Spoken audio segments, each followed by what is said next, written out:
Okie cokes. Well, it looks like we are live.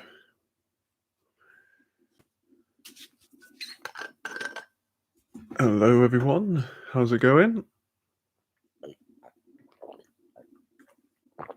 Hello, Shanoa. How you doing? How was your day? Did you enjoy the rest of your day yesterday with the kiddos? Out in the sunshine? Hello, Kelly. How are you? How are you doing? Is this camera wonky tonk? There we go. How was everyone's weekend? We feeling good? Hey, Natasha. How are you? How are you feeling? How are you doing? What's it like in the Natasha verse? Hello, Smudge. Bloody hell! I can't be doing with this many compliments straight off the bat, guys. That's too much. Shanoa, yes, it was beautiful. Got so much gardening done. How was the rest of your day? How was the rest of my day? What did I do? Oh yeah, I think I played a bit of Dead by Daylight, and yeah, that was pretty much it. Like most of my days. Let's have a look. Smudge. Oh, Smudge saying hello, Kelly. I have to quarantine and take the COVID test again. Oh, how come? Is that just the way of the Portuguese way at the moment, or is that just at your place of work? Everyone's saying hello, Natasha. I'm doing good. How are you? I'm doing good, Natasha. Thanks for asking. You know, no one ever asks me how I am. No, they do all the time. Everyone's saying hello to each other. Beauty Heathen says hit the like button. Okay, well, thank you. Doing my job for me. And Shanoa's job for that matter as well. Shanoa, what are you doing? Emmeline, hello, everyone. Hope your Mondays are all going swell. Yeah. And how is yours going, Emmeline? Is it all good in your prospective hood? Y'all. Kelly, I got sick. I went to the doctor and she's forcing me to quarantine, even though 99% of my symptoms are not of COVID. Oh, well, that's a shame. I mean, I guess because you're working with kids, it's sort of maybe a bit of a better to be safe than sorry sort of aspect, really. But yeah, I get that sucks, man. And that's not good. Well, if you're quarantining, well, we can play a bit of Dead by Daylight, can't we? Lol, jumped in randomly, don't mind me, lol. It's alright, no worries. Shanoa sleeping apparently. It would certainly appear so, Shanoa. It would certainly appear so. Kayla, hey buddy. How's it going? How y'all doing? I'm all good. How are you, Kayla? How's it in your world today? Smudge 943 subscribers. Yay! No, it's good. It's not far off, is it? You know, maybe I just need to put some videos out every now and again. And yeah, I should be there in no time. That sucks, Kelly. Hope you feel. I don't even know anymore. What are the symptoms? I don't know. I think sort of like you lose your taste and your smell and all of that kind of shit, and sort of like heavy flu symptoms, I guess. So to be honest with you, I've not had it at all throughout the apart from when I got my first jab, I guess. But I felt more of the Fabry disease pains than I did anything else. So it sort of overrode it. So I can't really say I know exactly what it feels like. But yeah, apparently. Yeah, it sucks, and hopefully you don't have it. It doesn't sound like it. Shanoa, that sucks, Kelly. Hope you feel better soon. Exactly. Everyone here hopes that. Absolutely. Beauty Heathen, hurry up and get to 1,000 subs, Sloth. Yeah, well, you know, I do things in my own time. You know me. You know me. Natasha, COVID symptoms are all of them. Kelly, just let me know whenever you want to play. Yeah, for sure. Absolutely. 100%. Emmeline, I painted my nails. Took a long time, but I'm proud of them. Shame I can't send pics here. Kayla, how you feeling, buddy? Buddy. Kayla says, hey, buddy. Hey, buddy. It's going better the last few days were bad, but I'm good today. How are you? Yeah, I'm all good. I'm all good. You know, I've got a haircut, so things ain't bad. Yeah, I actually went to the barber's, which I was pretty stoked by. And he was like, so sort of like, he's like disappointed in me. He's like, when is the last time you came to us? I think you're from Turkey or something. And I was like, oh well, I haven't, been here for like a year, mate, over a year. Um, and but I've been getting haircuts off my mum the entire time because I've been quarantining. And as I went to leave, we were chatting and everything. And as he went to leave, he goes, "Next time you don't leave it so long. Life's too short." It's like, yeah, all right, man. I like your sales pitch, definitely. So yeah, and it was funny as well because my old man went at the same time, and he got he got his ears. What the fuck is it called? Like, because he's obviously quite old and that, so he gets like ear hair, and he did this like crazy thing. He sort of I don't even know what you call it. Sort of like laced the fucking like the hair off, and his ears were so red afterwards. It was madness. It was I don't know. He looked a bit like a gnome or something. Um, it was fucking hilarious. Um, I should have taken a picture, really, shouldn't I? Let's catch up on this. Hello, hello. Oh, Skip. Hello, Sloth. Hello, Skip. How are you? How are you doing? Have you been looking at the old capybaras? Keeping an eye on that little world? Kayla, hey, Natasha. I feel so much better. Hello, hello. Everything is a COVID symptom. It would certainly appear so. You can share them in the Discord. True, true. Actually, yeah. I only go in there for playing Dead by Daylight. I should really do something with that Discord. It's sort of just sitting around at the moment. I will. I will. I always say I will, but I will. New haircut, new me. Kelly, you do look extremely handsome, Sloth. Oh well, thank you. Thank you very much. I can't be doing with that. It's too complimentary. Kayla, nice haircut, man. It looks great. Thank you. Thank you very much. He really is, ain't he, Kelly? Okay, all right. Dev, hello, hello, hello. Shanoa, stop. He's gonna get a big head. Exactly. I won't be able to fit through the fucking door, Hey Dev. Hey Dev. Everyone's saying hello to the old Dev Meister. General. Kelly. Just this once, Shanoa. Everyone's saying hello to each other. And I think it does look good on you, Sloth. Well, thank you very much. When you're right, you're right,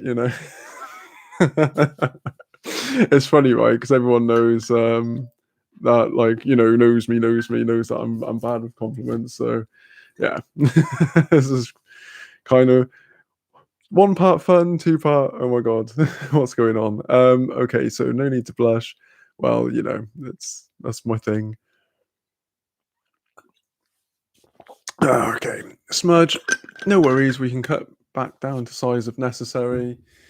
I'm so GL. Oh, glad it's Friday. It's Monday. Yeah, I was gonna say.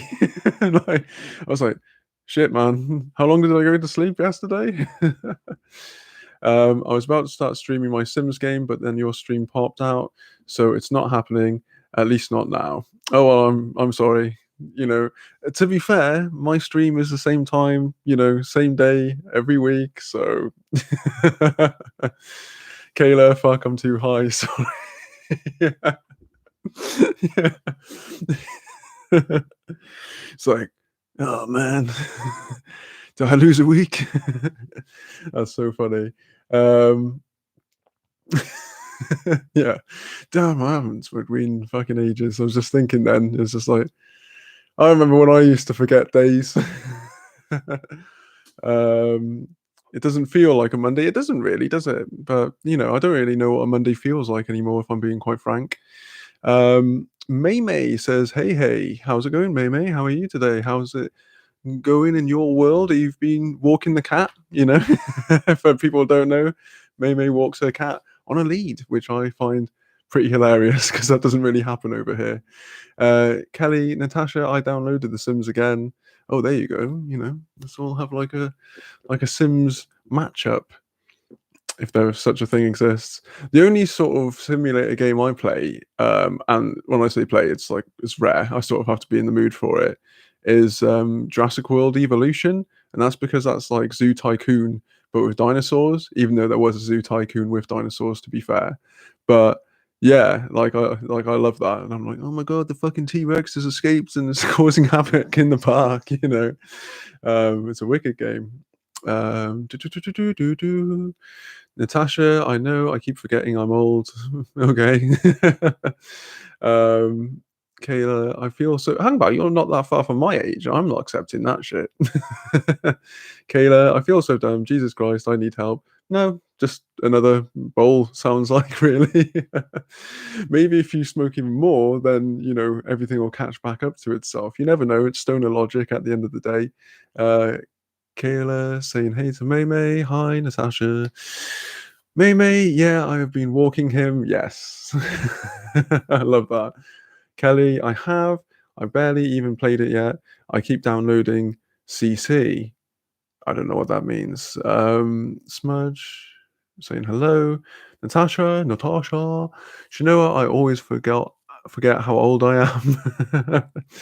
Emmeline, I smoked the devil's grass. The devil's grass. All right, with my roomie Thursday night.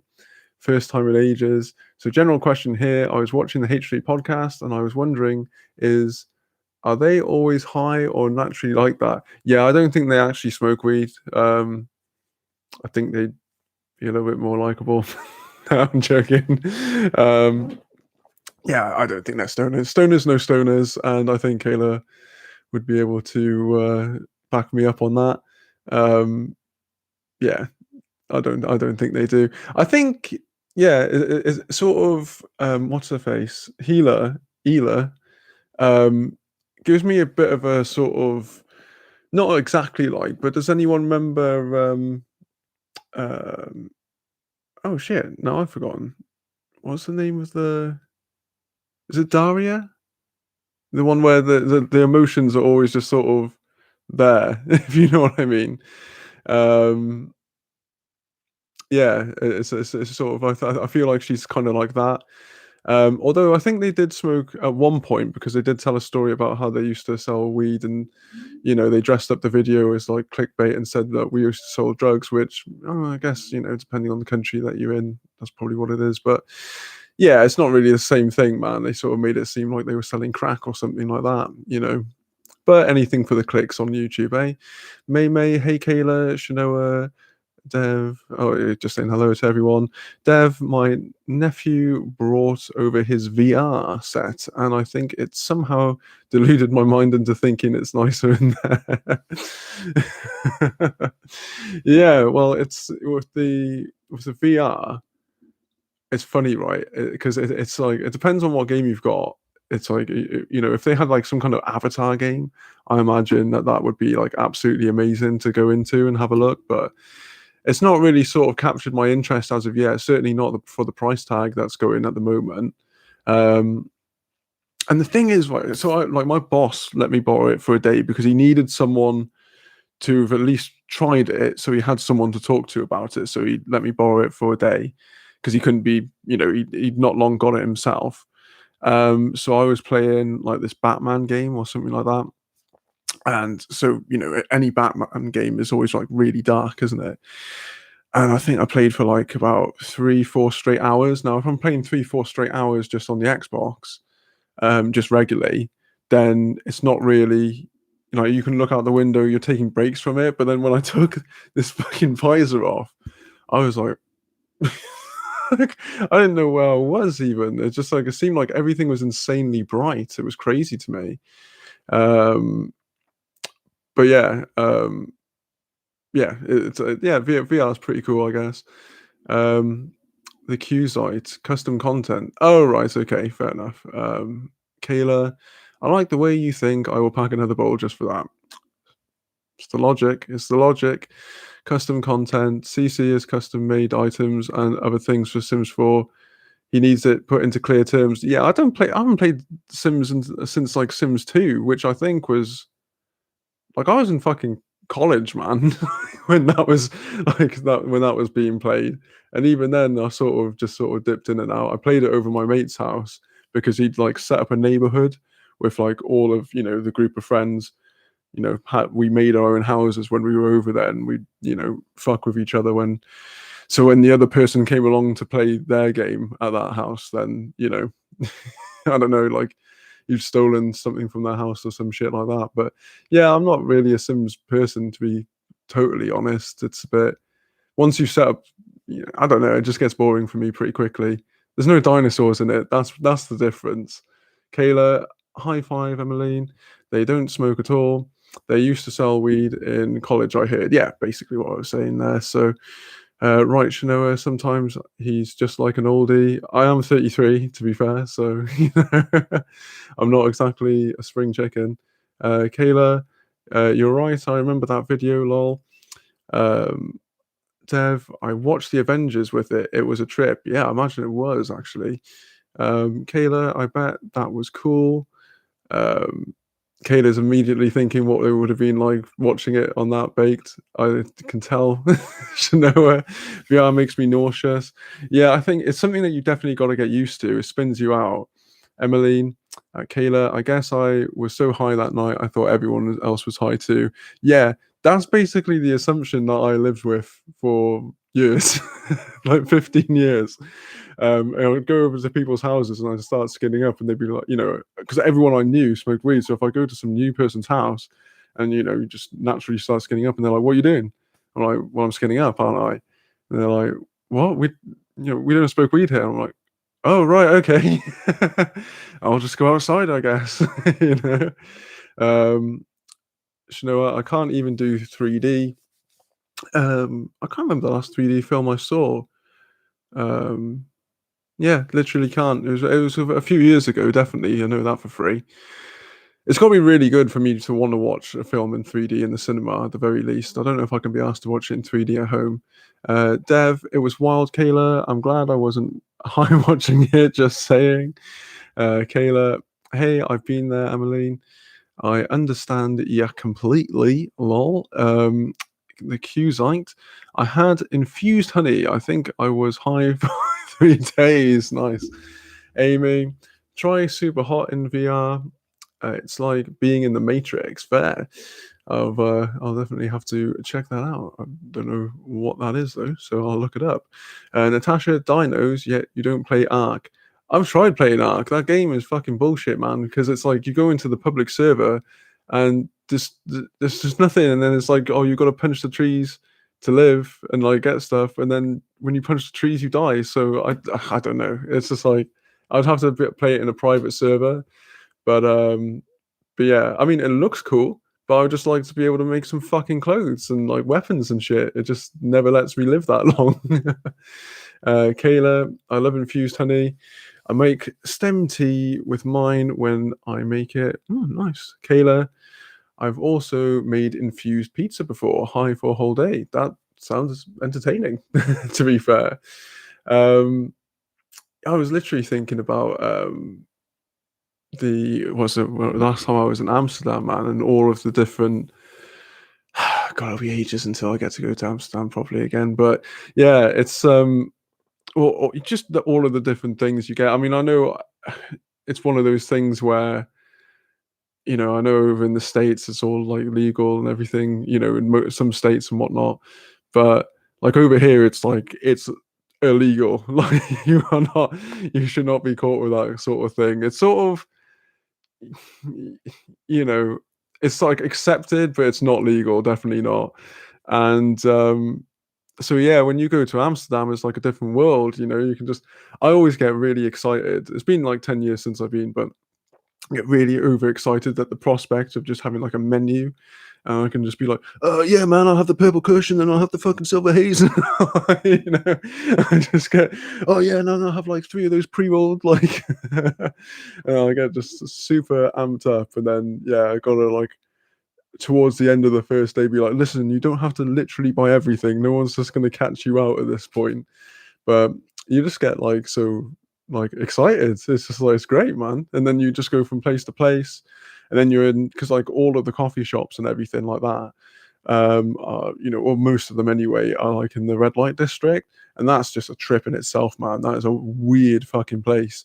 Um, and it's and on the other flip side is the architecture's banging in Amsterdam, so you're just always sort of there's always something to spin out at, and you can buy truffles and mushrooms and stuff like that, which you know that's really fucking fun to run around Amsterdam tripping. But this is let's not go into all of that. Kayla, poor sloth, I know. Natasha, if you hit the tree constantly, it will do that to you. I changed server too, lol. Well, they're all like public servers when I go on there. I think it's got to be like a private server, but yeah, I don't know. I get like sort of flashes where I'm like, yeah, I'm gonna really get into this and I'm gonna learn how to play it. And I just think, fuck this game after like like an hour of playing it. It just gets too irritating. There's no like sort of obvious progression to it. So, and I'm always on my own. There's no one ever playing in those servers. So, and the one time that there was, it was just a load of like cavemen in their pants just beating the shit out of each other on the beach, like about like 20 of them or something. So, yeah. um, I wish to visit there one day, Sloth. Me and my husband want to go badly. It's awesome. It is awesome. You'd love it. It's like Disney World. It's just a different kind, I guess. Um, Little sneaky tip: if you if you're looking for people who are just like giving away free weed, hang out by the train station because like all the tourists they got to get rid of like the weed, and if it's like it's one of those things where people buy so much they're always going to be buy too much, right? And people don't want to take it back on the train necessarily on the Eurostar or whatever. So if you hang out there long enough, people will be like, "Hey man, do you want some weed?" Like I'm going on my train now, so yeah, that's another way of getting some for free if you want. That happens all the time as well. Kayla, I wish. Oh, I've read that. Emmeline, I tried the strain Applejack in Amsterdam. Very nice high. Strongly recommend. We've turned into the stoner stream. Yeah, I've not actually tried that strain myself, but I mean, in Amsterdam, there's so many. It's so many strains. It's almost like impossible because obviously they're making new shit all the time as well. But the beautiful thing is, obviously, you go there and it's just like it's all, you're not getting any stem. It's all like beautifully cut. They're weighing everything in front of you, which like I said, there's people who are living in states where it's legalized and everything, who are like, well, yeah, that's basic, man. But for me, unless you have like someone that you know for years, or you're really sound with, yeah, there's always someone trying to like give you some fucking stalk in your bag, and you're like, what? Dude, this is half the bag, man. You expect me to come back next time? Well, sort me out. Um, Kayla, I'm definitely allergic to apples, so I would have to pass, unfortunately. I swell up and turn red. Um, sorry, I just got an image of what's that girl off Willy Wonka in the chocolate factory who eats the bubble gum and just goes, woo, except it's red. Kayla, sounds yummy though. Shanoa, a shroom trip in Amsterdam would be boss. Yeah, well, truffles are nicer than shrooms, I would say. Um, and yeah, so right, shall I tell the story of last time I was there then? Like, it's all legal there, so I'm not telling any illegal shit on here, I guess. So that's cool. Yeah, so I went with when I was in university, and I thought I was going to be on a trip full of like just hardened stoners, basically, and it was half people that I knew, some people that I didn't, and then there was a bunch of people um, who how would I say this? Well, they were dickheads, but they were sort of like laddish dickheads. Whoa, you right there, lads? Let's go out there. And they were going out there to get pissed and to see the other part of the red light district. So there's that. And so we, got there. It was like we went over on the coach, which is like a 15-hour journey or something like that, driving through Belgium and going across the ferry. Um, and that was weird in itself because we got to the dock. I think it was Dover. I think it was. Um, and like before, I was like, obviously smoking weed on the way over, and then we got there and no one really checked anything for us to get onto the ferry. So I was like, all right, fair enough. I guess we're smoking on the ferry too. And man, you should see. Shall I? This is this is me when I was like in my hippier dippier days. So this is what I used to wear all the time. Jesus.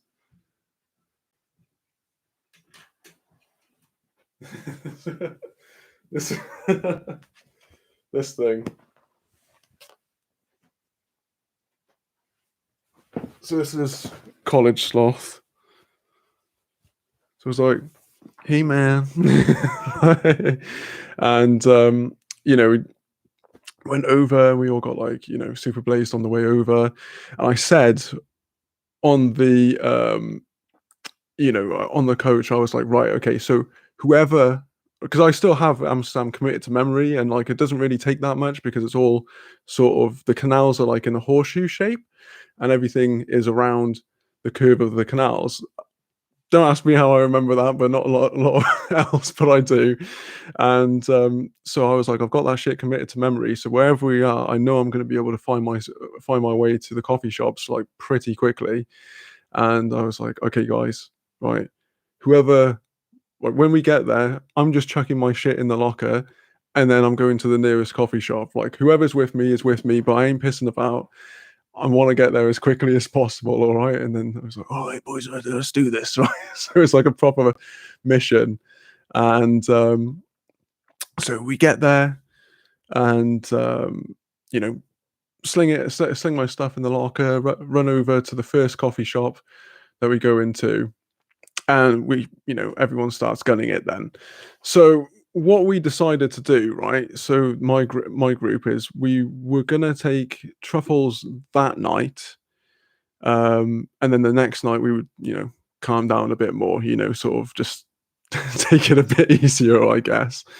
So what we were doing, like during the day, you're mingling around Amsterdam, you're going into the different places, like, oh, what strains do you do here, my good man, sort of thing. Um, and then there's some of the people who we were with, I was friends with, but weren't huge stoners either. So then we were accommodating there and accommodating them. So my mate Sammy, she was like, "Oh, I really want to go into like the sex museum and all of that kind of stuff." So we were like, "Yeah, sure, no worries, that'll be funny." So everyone's just blazing all the time as they're going around, and we go into this like, oh, it's getting hot with this thing on. um, um, so yeah, so we go into the sex museum, which was like some like medieval shit, man. There was like contraptions in there that I've never seen since. No, I've never seen before. Certainly not. It was all a bit medieval, and I remember very specifically we went into there's like this sort of side room where um, there were like a load of sort of mushroom like toadstools that you sit on, and then there was like this big cartoon mural with a TV in the middle, and it was like sort of telling you about all of the wacky history of, you know, sex in Amsterdam, I guess. And I'm there just like, obviously baked at this point, fully baked at this point. I'm like looking around at the cartoon.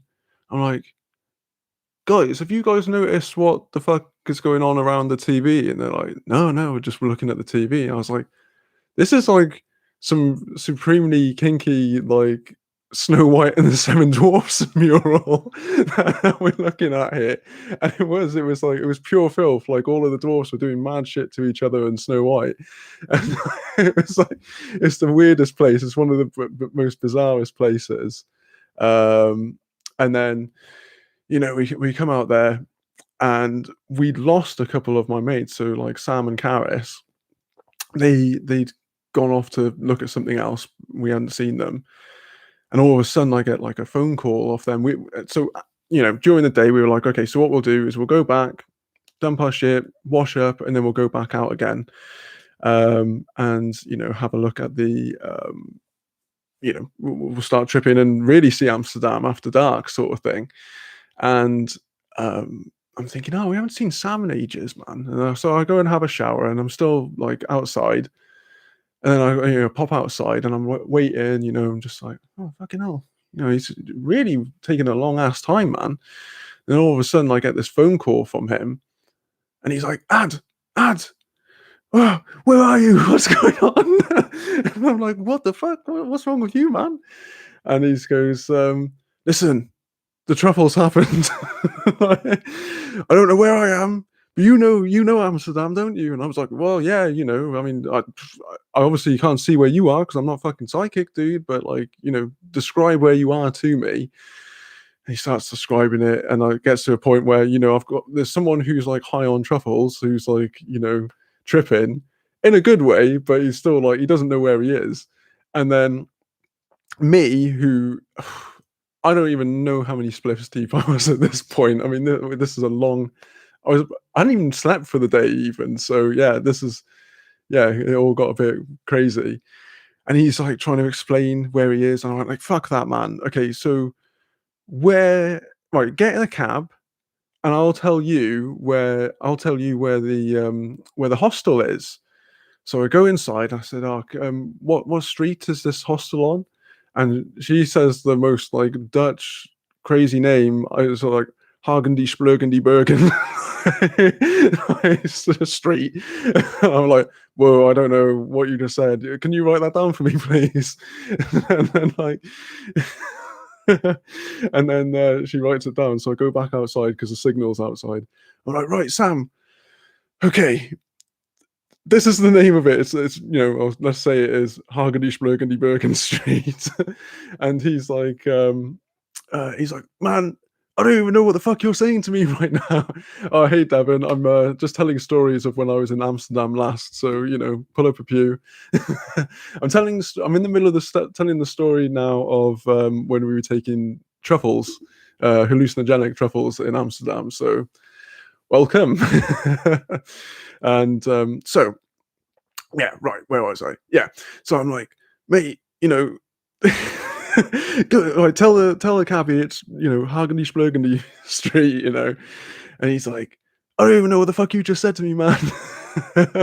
I'm like, all right, okay. And for some reason, because I worked in call centers at the time, I thought it would be a good idea. So I was like, start trying to like spell it out to him, but something's getting lost in communication here. Don't know why, but probably because he's on truffles and I'm 24 hours baked at this point. So I'm like going, okay, so it's H-A-B, and he's like, I don't know, like, just speak plain English, man. And I'm like, I am. I said, okay, I'm gonna spell it out to you phonetically now. Okay, so it's H for hotel, it's A for alpha. He's like, what? I'm like, okay, put the fucking cabbie on, man. So I like explained it to him. He's like, yeah, okay, I'll get your friends back to back to the place. So I'm waiting outside. I'm like, oh fuck, man, I hope he does make it back. And then I look down the street, and he's just here, Adam, and he's there, like t-shirt, sweating so hard. And his hair's like fucking Ace Ventura all over the place. Um, he's like this, and Karen's just like, oh my god, I can't believe it. We've been lost. We didn't know where we were. I was like, are you fine? Are you okay though? And they're like, yeah, man. Oh Jesus Christ, that was an ordeal. These truffles are amazing, man. I'm like, yeah, no, we're gonna go out and we're gonna do some ourselves. Are you still wanting to come? He's like, fuck yeah, let me have a shower, and then we'll be back out now. So we wait around for them. Everything's all good. Then we head back into the red light district for that evening, and so we pop into a shop because you can't get them in coffee shops. The truffles, they're sort of like corner shops, and the one that we walked into. And they've got like truffles, mushrooms here sold, kind of those like signs with the with the arrow and everything. And so we walk in, and we're like, "Oh, you right there, mate? So we're looking to basically get fucked up on truffles tonight. What do you recommend?" And he's like, and the guy was so um, knowledgeable, like he was an educator. And he's like, right, so these are the three that we do. So this will give you this kind of trip, and if it we're gonna last for roughly 14 hours, and this one, will give you this kind of trip. You've got to have the whole box if it's not gonna work. All of these, if it all gets a little bit much, just drink some orange juice and go outside, breathe some fresh air. You'll be fine, my friend. Don't speak to any of the sketch merchants out on the streets. So we pick, whichever ones. I think everyone got different ones. Um, and then we pop into this place. I think it was called Ecstasy, but it was like the Bob Marley cafe. So we were like, that would be cool because there's all like these, green and blue lights all over the place. Um, and yeah, it was just really, obviously, I thought it'd be quite nice and pleasant if we're like tripping and it's just like nice ska, sort of Bob Marley music in the background, um, sort of rastery vibes, I guess. And in this place, they sold like outrageous space cake and muffins and everything. It was brilliant. Like the vibe in there was fantastic. So we're all like eating this cake and everything before we have the truffles now. Um, we're in the UK. We don't really have edibles over here. It's not, unless like people go out of their way to make some, and then usually it's sort of people don't sell them. You know what I mean? Um, so we hadn't. I can't even remember the last time any of us had any fucking edibles for that matter, and so we yeah, so we're eating all of this space cake and everything, and having a really good laugh, and then we start eating the truffles, and as we're going along, we're still eating space cake as well. So we're really going for it, really, like a lot more than we should have probably. And we're all like having a laugh, and then all of a sudden, the way it kicked in for me was I well, I noticed that when I was laughing, like people were turning like blue, like a little bit blue, and then the more I laughed, the bluer everyone was getting. And then, because I was laughing at that, like, that was making me laugh in itself, so when I was laughing at that, everyone else was laughing, and we all just were, like, raucous laughing around this table, and I was just like, "Wait, does anyone know why the fuck we're laughing?" I know why I'm laughing, but do you know why I'm laughing, sort of thing, and they were like, "We think, we're all on the same level." And this guy, Stefan, who he I lived with, but he wasn't into any of this shit before going hand, to the point where he said, "Oh, I'm going to Amsterdam too, Ad." I was like, "Listen, Stefan, mate, um, if you're coming and you wanting to sort of keep up with me and everything, you're gonna." This was like 3 weeks beforehand. I said, "You're gonna have to start smoking with me and the boys now, because like you will whitey, like that is absolutely going to happen." But we need to sort of reduce the reduce the severity of it, let's say. And he's like, "Oh, right, okay." So he starts coming in, smoking with me every night, keeping up, and all of that kind of stuff.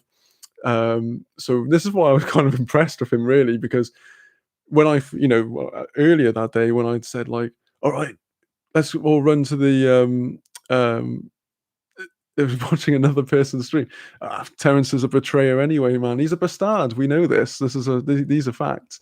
Um, yeah, so we went to the first place, and this was like, yeah, just like 2 hours into us being in Amsterdam, because the weed is different over there, definitely to the UK.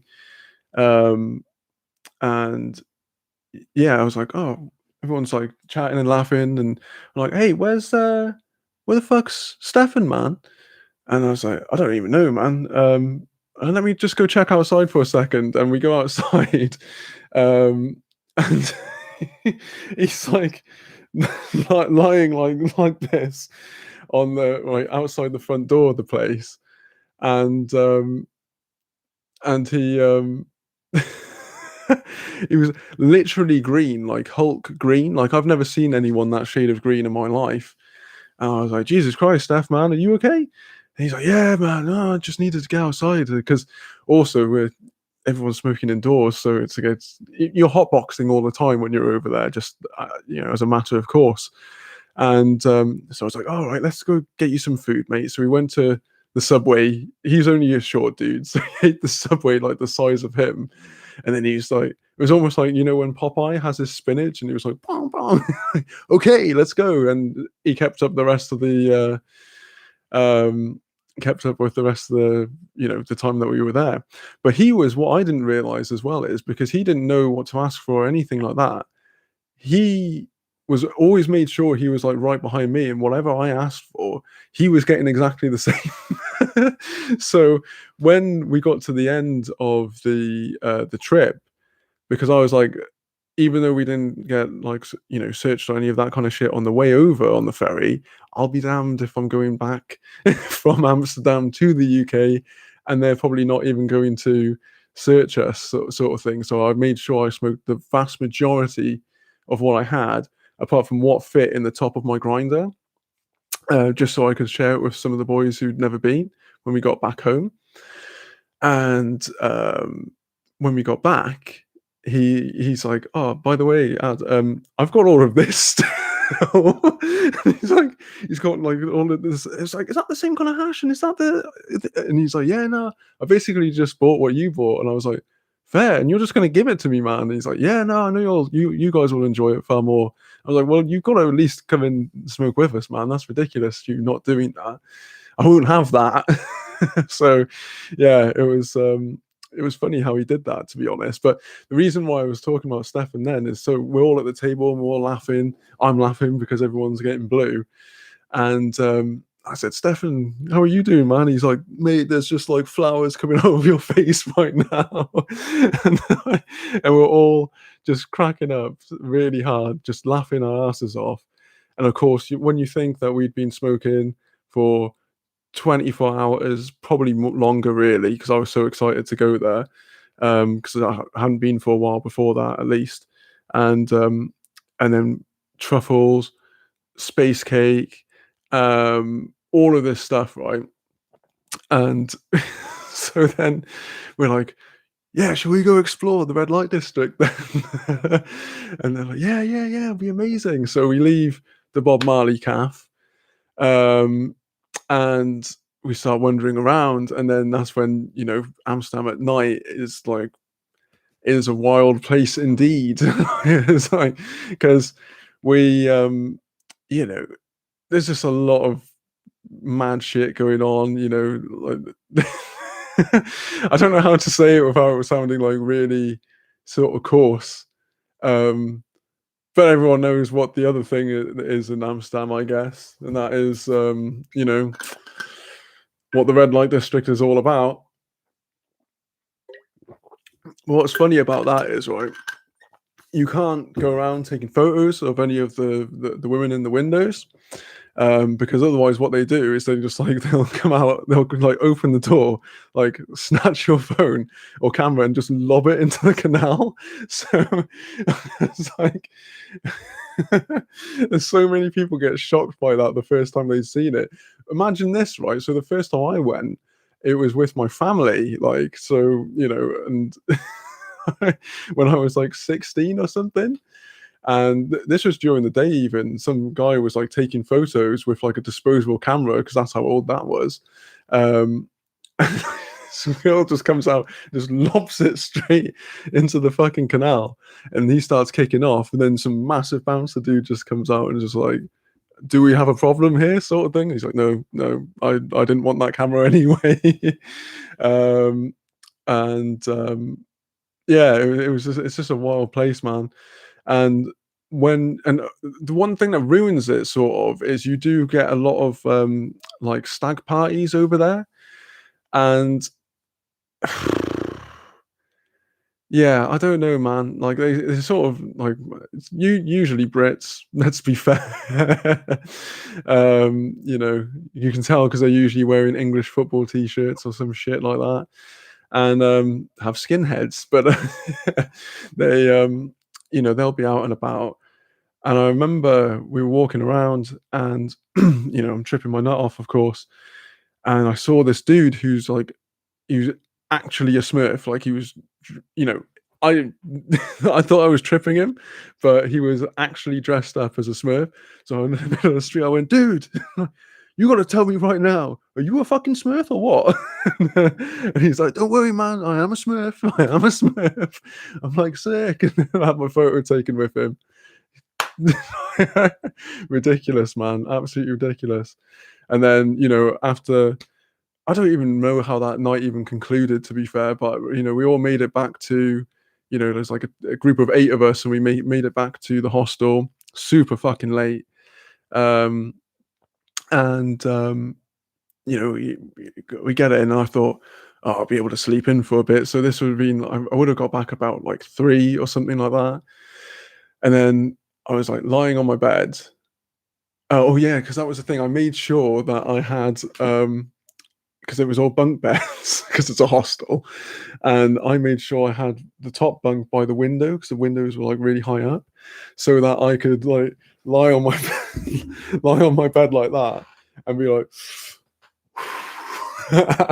out through the window.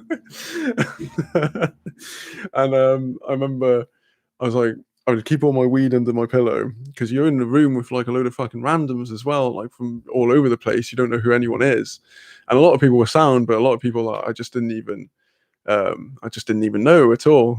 And so yeah, I like sleep with all of my weed under my pillow. And I was like, I must have like gone to bed like that because I was on my back, and all of a sudden, like in the morning, I'm like.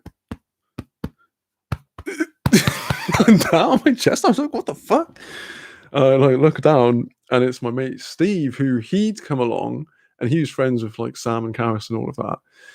But he had to like his girlfriend came along, and she wasn't into any of that kind of shenanigans. Like she was there for the culture.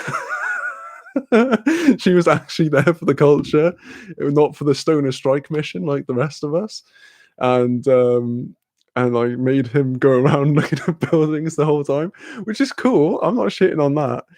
I just knew that we had like a weekend and that was it, and I was getting my innings in, and I made that clear to everyone else who was going to hang out with me.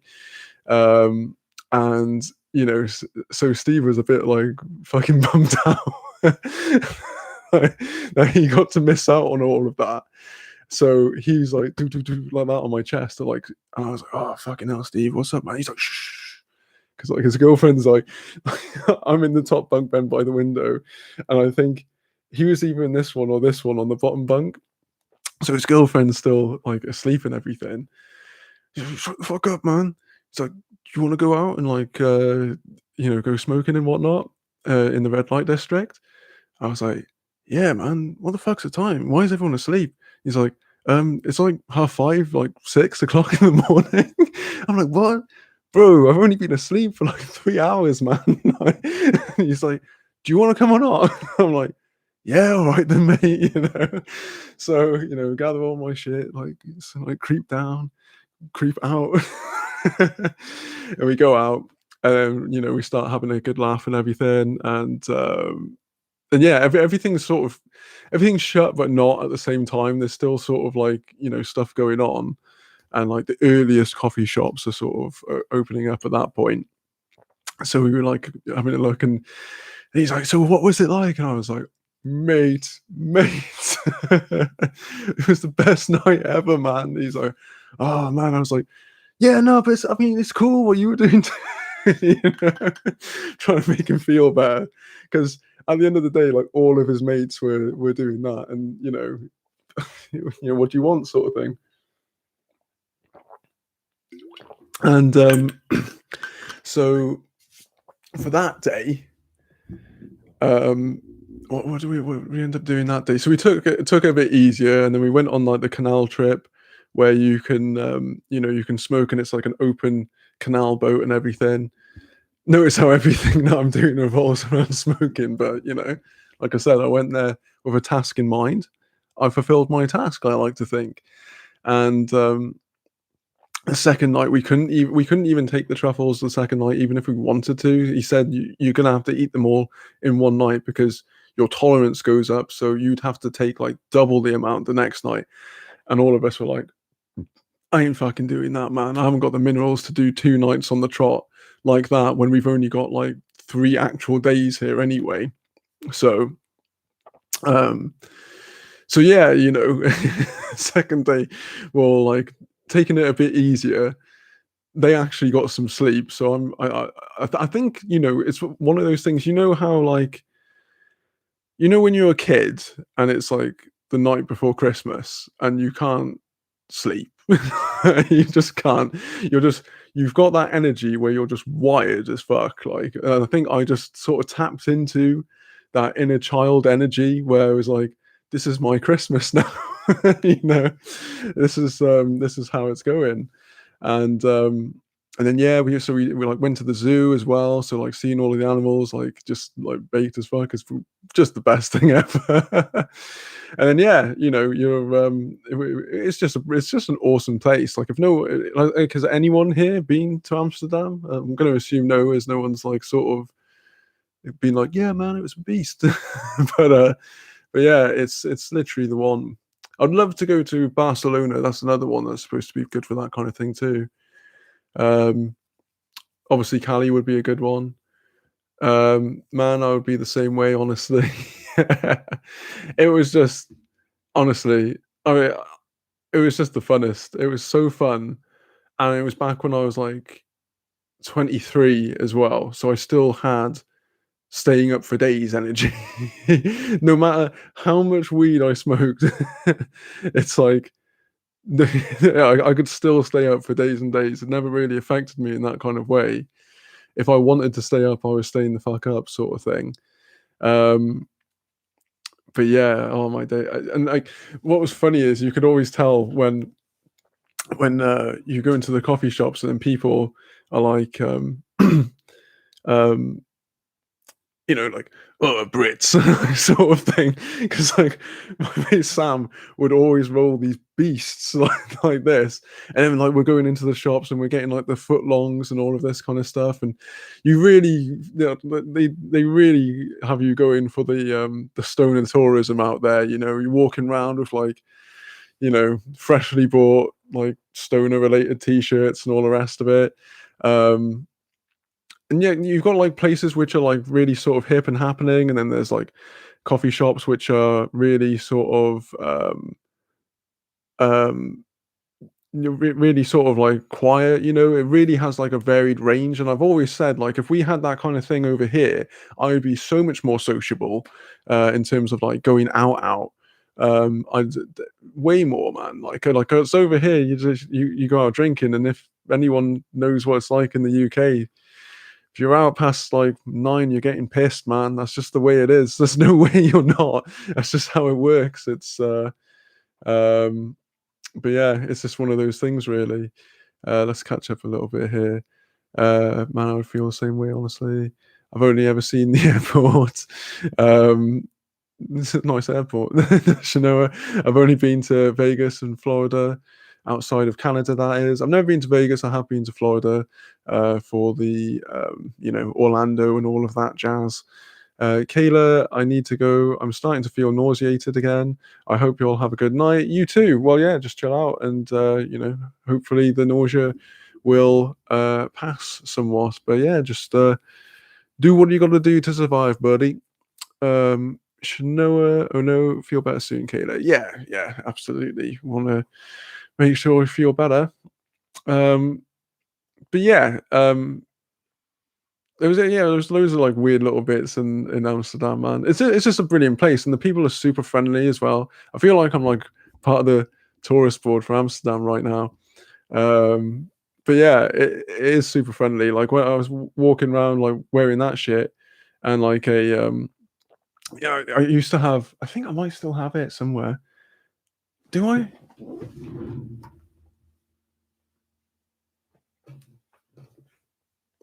No, do I not? Oh, that sucks, man. I might have it somewhere, like deep in the recesses of my where my clothes are. But yeah, I used to have like this I love New York, which was from New York, and a mate of mine brought it back, but I tie-dyed it. So I was wearing that, and that rocking around the red light district like this in Amsterdam, and just being like, just chatting to everyone. And like, I remember this woman. She goes, are you hippie?" Yeah, like, she ran the store, the coffee shop, and she's like, "Are you hippie?" I went, "Sort of. I do wash," sort of thing. And she goes, "Ah, right. My boyfriend, he is Viking hippie. He likes a lot of heavy metal. You like heavy metal?" And I'm like, "Fuck yeah, man!" And what does he like? So you just start like chatting to strangers, and like it's a lot more. Like I say, it's really sociable. I like it over there. There was a few funny bits, like people who came along on the trip because it was like I said, it was a university trip, and we so there was these two lads who were on my course who I didn't really like that much. Um, just there's just like some people that just sort of rub you up the wrong way, and they they just weren't my kind of people. But they were coming along, which I thought quite strange because they were always like quite weird with the fact that I used to smoke as much as I did and everything. So I was like, okay, maybe they are here for the culture. So fair enough, fill your boots, mate. And it turned out that they did go around with Steve and his girlfriends, their little culture trip that day. Um, and she was like, "Oh no, they were like, we're not going to smoke. We're going to have some of the space cake." I said to them on the fucking coach on the way over, I said, "You want to watch out with that, man, because if you've never ever had any weed in your life, that's going to fuck you up, like seriously." And he's like, "Oh no, if you eat it, I heard it's much better for you." Yeah, well, maybe if you're talking about like your lungs, yeah, but like this is you're literally eating it, bro. Like, what are you talking about? Like, and he's like, "No, no, we'll be fine. We'll be fine." I remember this was in the first coffee shop that we went to. So the one where I was like, "Anyone who wants to come with me, fucking come with me because I am going." Like, and we went to that first one where Stefan was the Incredible Hulk outside the front, um, and they they had like a fucking slice of cake like this. I remember I said to my mate Matt, I said they're gonna be fucked up by the end of the like in a couple of hours even, man. They don't know what's gonna hit them. I already said, but they don't know what's gonna hit them, trust me. And then when we went back, so this is when around about the time before, when we went back for showers before we went out to go tripping that in the evening, um, they were both in bed. Like this is like daylight outside. They were both in bed, and I was just about to go outside and wait for Sam, who we had that whole palaver with, and I was like, "Oh no, that was it." So they went to walk past me. No, I went to walk past them because they're in the beds, right? And they're like, "Ad, ad," you know. Um, what do we do, man? Like, it's like it's really hit us hard. I can't even open my eyes. I was like, I don't even know what to say to you, man, right now. I mean, I did warn you and everything, so there's that. But like at the end of the day, sorry, Sloth, I'm gonna change stream. I'm gonna go watch Joshua play RE8. Y'all have fun. Catch you later. Okay, traitor, no worries. Um, but hey, Katie, how's it going? I'm telling Amsterdam stories right now. Welcome to the chat. Um, so um, yeah, traitor and hypocrite. You're right. um, yeah, so they're like, "Oh, what do we do, man? What do we do?" And I was like, "I can't even identify with you right now, dude, because like I told you specifically not to eat the cake. Like out of everything, you ate the cake. Like I told you that was gonna fuck you up, and I don't have your tolerance, man. I've been smoking for literally years upon years at this point, so." Enjoy your night in bed, I guess, dude. And I went outside laughing my head off because I was like, that's what you get, bro. That's what you get. Like, if you don't listen to the expert, then what the fuck do you want? So yeah, that was a satisfying little bit. of the trip for me. But then another one that made me laugh. So I mentioned earlier about the boisterous lads who were there in the red light district for, the booze and the girls and all of that kind of shit. I remember, so the next day after the first day, um, always newbies always want to try the edibles. They do, because for some mad reason they think, because people say like, oh, it's better for you than smoking. It's like, yes, in terms of like, what's happening to your lung functionality or whatever to do with that, you are right. You are right. But if you're talking about just like throwing yourself in the deep end and like essentially mainlining it, like, then eating a cake that fucking hard, that, because they don't fuck around over there either. But it's like a proper slice like that.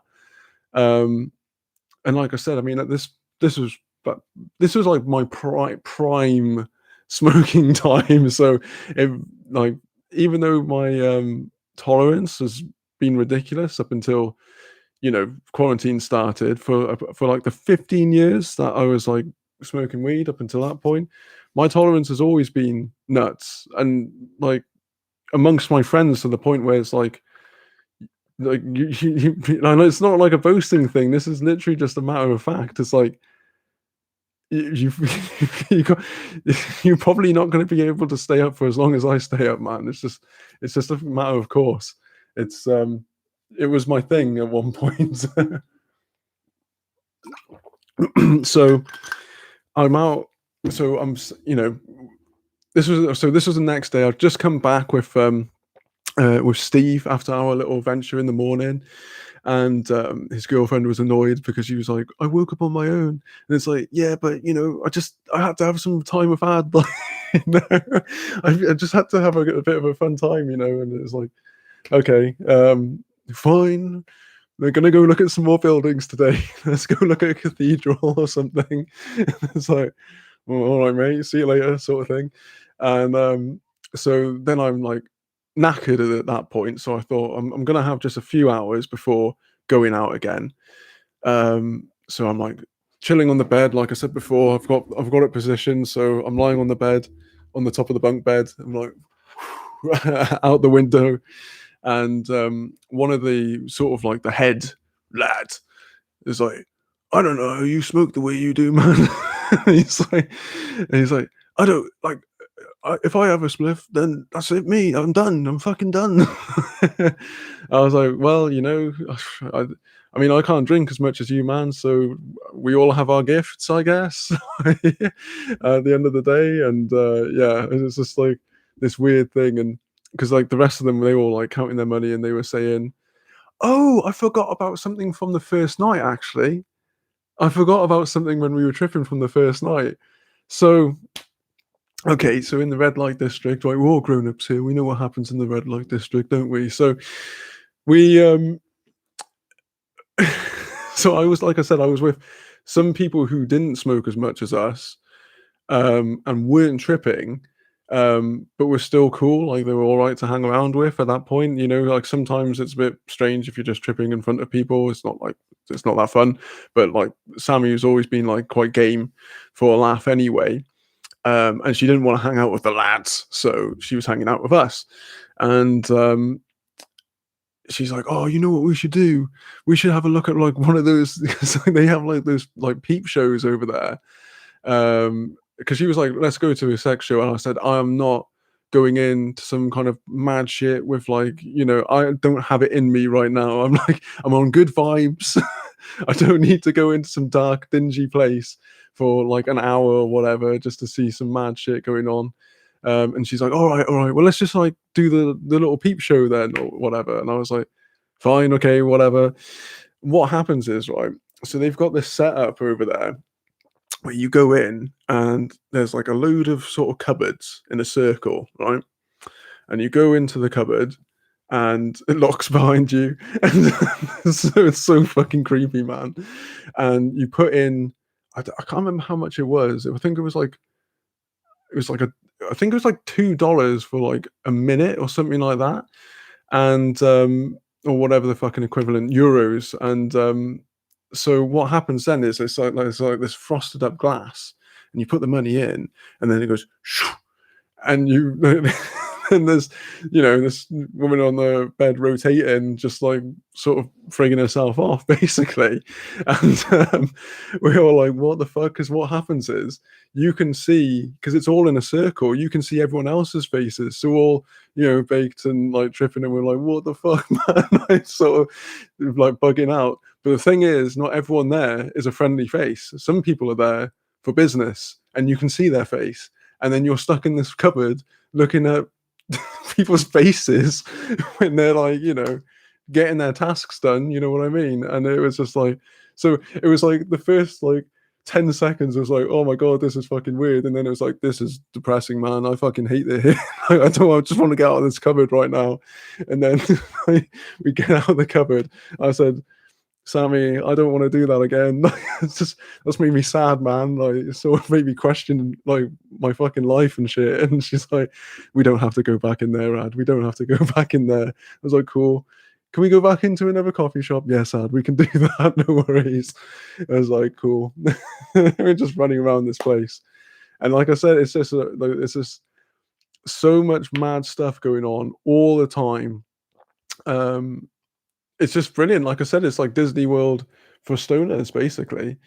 I used to work at a legal weed store and encountered a lot of people who thought edibles were lighter than smoking. Fools! I don't know why people think that, and I think it's just because they think, well, if I eat it, it must be okay. I mean, that must be the rationale. Shanoa smoking gifts. Dev, I see all we have to do is the man's story time from Sloth to see him become so animated. Yeah. Well, I'm going down memory lane at the same time, so it's always fun. See, my story times aren't like a lot of people's story times, man. And I also have to sort of remember them as well. That's the other aspect of it. See, I'm not like Tano where I just make all my shit up, or like Gabby or whatever, and just slag off my mates, Mine are actually fun.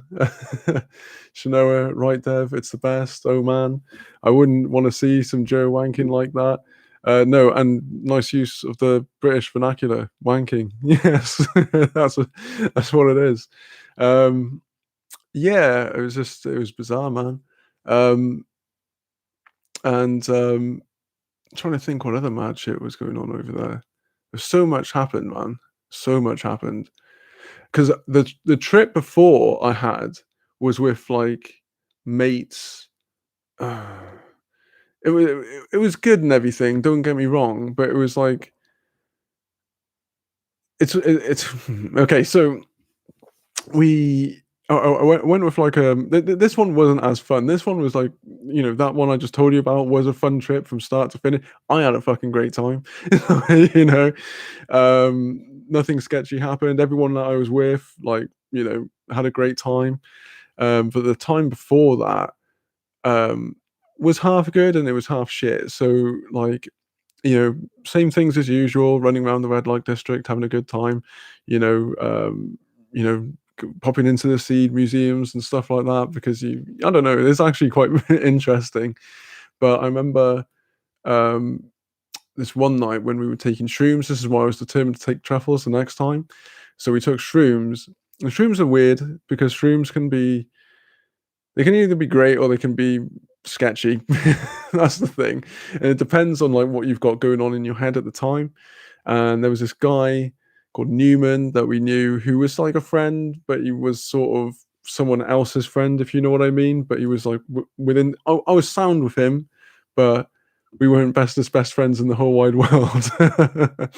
And so we went along and had mushrooms and everything. And he had this like weird thing where he thought that there were like little people in his mouth trying to like get him with his own tongue, like sort of trying to, I guess, like suffocate him with his own tongue, I guess. So then he was like trying to, yeah, that was the joke that we'd always say. Is he like Newman from Seinfeld? I'd always say that. I was like, hello, Newman, every time. No, he's a dickhead. He was a dickhead. I think he's got his life in order and everything now. But yeah, he was a dickhead at one point. And yeah, so he thought that like there were little people in his mouth trying to like get him with his own tongue, like suffocate him with his own tongue. So he would like try and grab his tongue, and but the tongue is slippery. The tongue is not an easy thing to grasp. But that's the thing. So every time he's trying to get it and it's slipping away, he thinks that's the little people in his mouth trying to work against him, like actively trying to work against him. So then he, so then my mate, my mate Raph had to like sit on him basically, like, and then we were just playing like this card game called Shithead, like just all tripping, like playing this card game in the in the I can't remember if it was a hostel or hotel we were in or whatever, but whatever it was pretty dank anyway. It was a bit of a shit one, and yeah, we're just like playing this card game whilst he sat on Newman, and Newman's like, I don't, I don't believe they're in there anymore. And it's like, you couldn't be trusted before, man. Like, we asked you, and you said you were fine, and then we saw you digging at your mouth, you silly twat. And it's like, for Christ's sake. And I'm like, I remember I just said, I was like, do you know what, man? I paid like fuck knows how much money to come over here to like sit in a hotel room with you sitting on Newman playing shithead. This is not how things were meant to be, man. Like, this is horrible. So yeah, it's like that's why I made an effort to with Stefan on the trip that I just told you about. I was like, listen, I'm not here to, I'm not going to hold your hand, man. Like, it's like I was going to look after him, obviously, but I was like wanting to impress upon him. It's like, um, you know, I'm not here to baby you, sort of thing. At the end of the day, you've got to be able to keep up somewhat. So, yeah. That's my Amsterdam stories for the time being. Oh shit, it's over an hour. I love watching the internal struggle you have with yourself express all over your face. Okay. So the last trip made up for that one, lol. Yeah, definitely. It did because it was like, yeah, there just wasn't any stupidity, man. It's just that's the thing. I think it's like it's a great trip. You got to take responsibility for yourself when taking anything. Exactly right. Here's the thing, right? If you're when people talk about like that kind of stuff, but disclaimer: if there's any children watching, don't do any of this. This is all for entertainment purposes. Okay. Yeah. So if you're taking any of that kind of stuff, then excuse me, you you've got to go into it sort of with nothing sort of dark lurking in the recesses. Do you know what I mean? You've almost got to have like a Labrador mentality. That's the best kind of way to do it, to be fair. When you're just like, "Whoa, guys, what's going on? Whoa, shit! Hey, I'm just going with the flow." It's like it's sort of that kind of thing. You just want to you don't want to have anyone. You don't want to Bill Hicks with you, who's just like dealing with all of the darkness of the world and all of that kind of shit as well. You just want to have like a bit of a, like I said, you want to have a fun time. It's like at the end of the day, if you're dealing with hallucinogenics, there's always that kind of possibility. On the same token as well, I'm not going to pretend like anyone's mind is bulletproof, but at the same time, it usually will be worse if you've got something going on, like you know, sort of eating away at your mind, sort of thing. Katie, you gotta take responsibility for yourself when taking anything. This is true. This is absolutely true. That goes for anything whatsoever. Shanoa, no one wants to have to be the babysitter or the Newman sitter or the sitter on a Newman. Yes, this is true. Katie, exactly. The drugs will only intensify any anxieties going on. 100%, 100%. It's yeah, like those lads who took the space cake, like without having ever taken any weed before. I've got no doubt in my mind they were flying to the center of the fucking universe that day. It's yeah, I mean, we everyone who was taking that stuff and who's eating that stuff in the evening and having the truffles and everything, we will like hardened pros, you know what I mean? It's where everyone's like for fun, just like skinning up things like this big just for a laugh, and having like the people who like from Amsterdam just being like, ugh, tourists. I don't know why they were French then, but you know what I mean? Like, oh, tourists sort of thing. It's yeah, it's a funny one. What's good as well is like just like how um yeah, it's just like everyone there's no sort of hidden aspects to anything. If you're like, hey, what's in that? What's in that? Oh, dude, what's in that sort of thing? Then the people are there. They're paid to let you know. Whereas, like, say if you're over here in the UK, if you're like, man, like, why does this like this? I don't know. It feels a bit weird. Why is there so much stalk in it? You know why? This is why is this devoid of crystals? Like, oh, this is a bit too much fucking leaf, sort of thing. All of those things that, like, stoners deal with over there, just nothing whatsoever. Um, if anyone enjoys smoking weed, Amsterdam is the one, 100%. I cannot recommend it enough. It's brilliant. it's so much fun, man.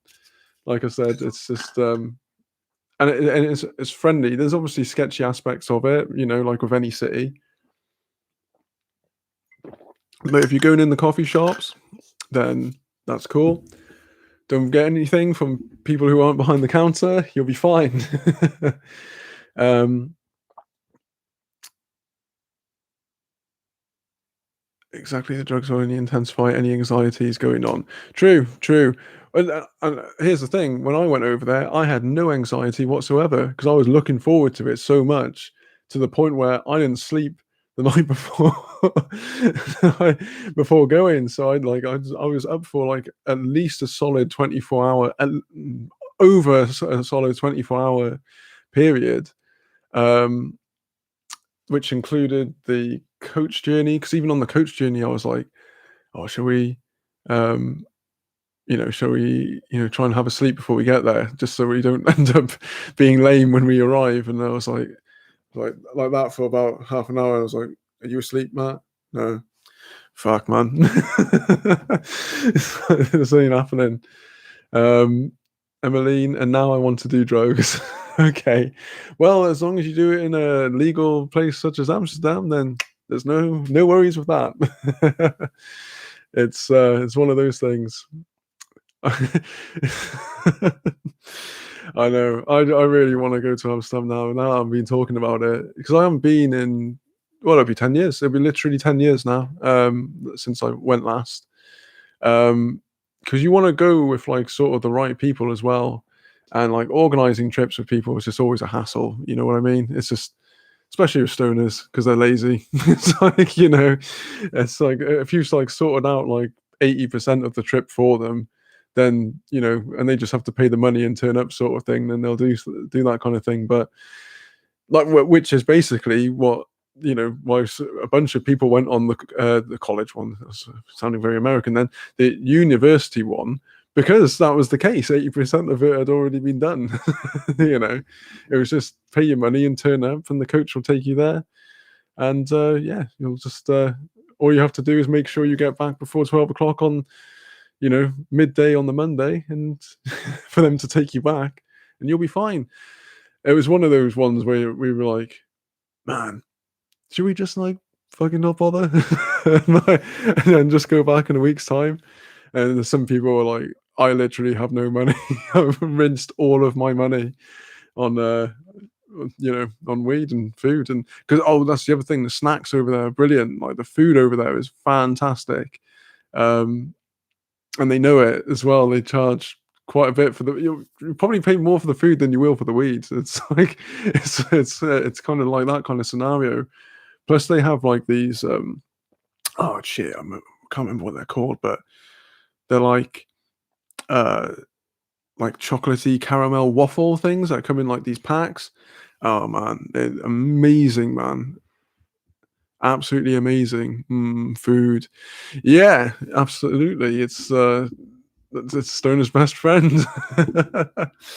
That's the thing. It's one of those ones where yeah, you can't have one without the other. Like, you had some people who were going over there and they weren't eating, and I'm like, "What are you doing, man? Like, just we've got to fucking eat. You can't just like spend you can't live on space cake alone."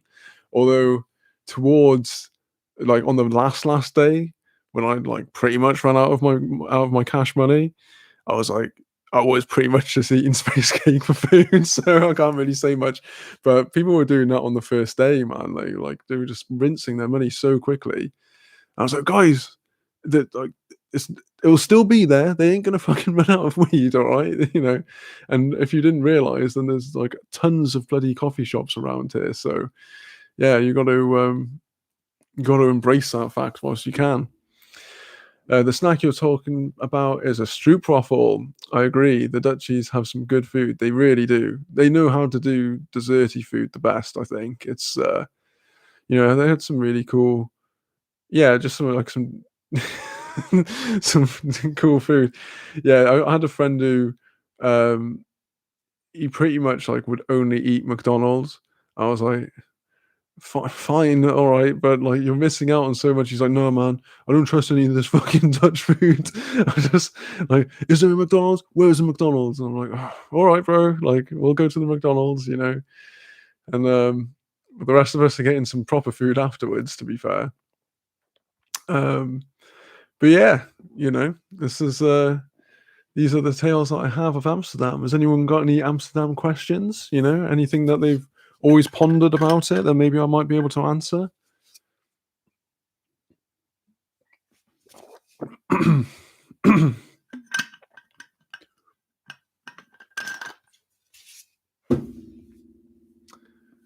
Or has anyone got any Amsterdam tales themselves?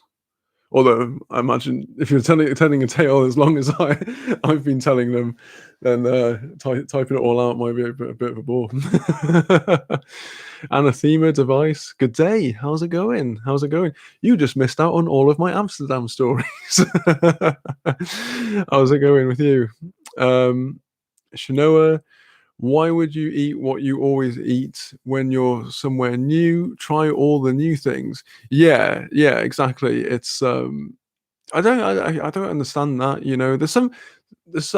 I get it for some people. Like I used to know this guy who like he only ate like baked beans and chips. Like that's all he ever ate. I remember he had this girlfriend, right? Who she was like, I'm actually okay to um if he has that, because I'll just make what I want for myself. I remember like 2 weeks later, she's like, he really only just eats fucking baked beans and chips. I was like, he didn't tell you any lies, did he? I mean, he was upfront.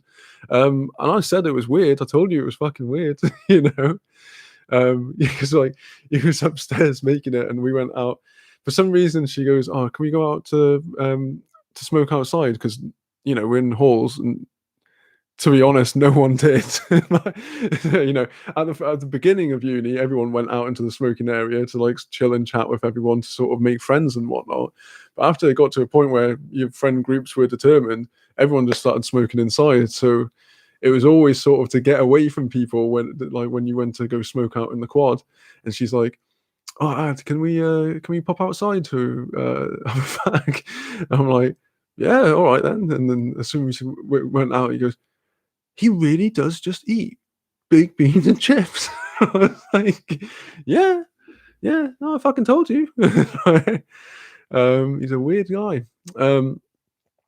Katie, what's the weather like there?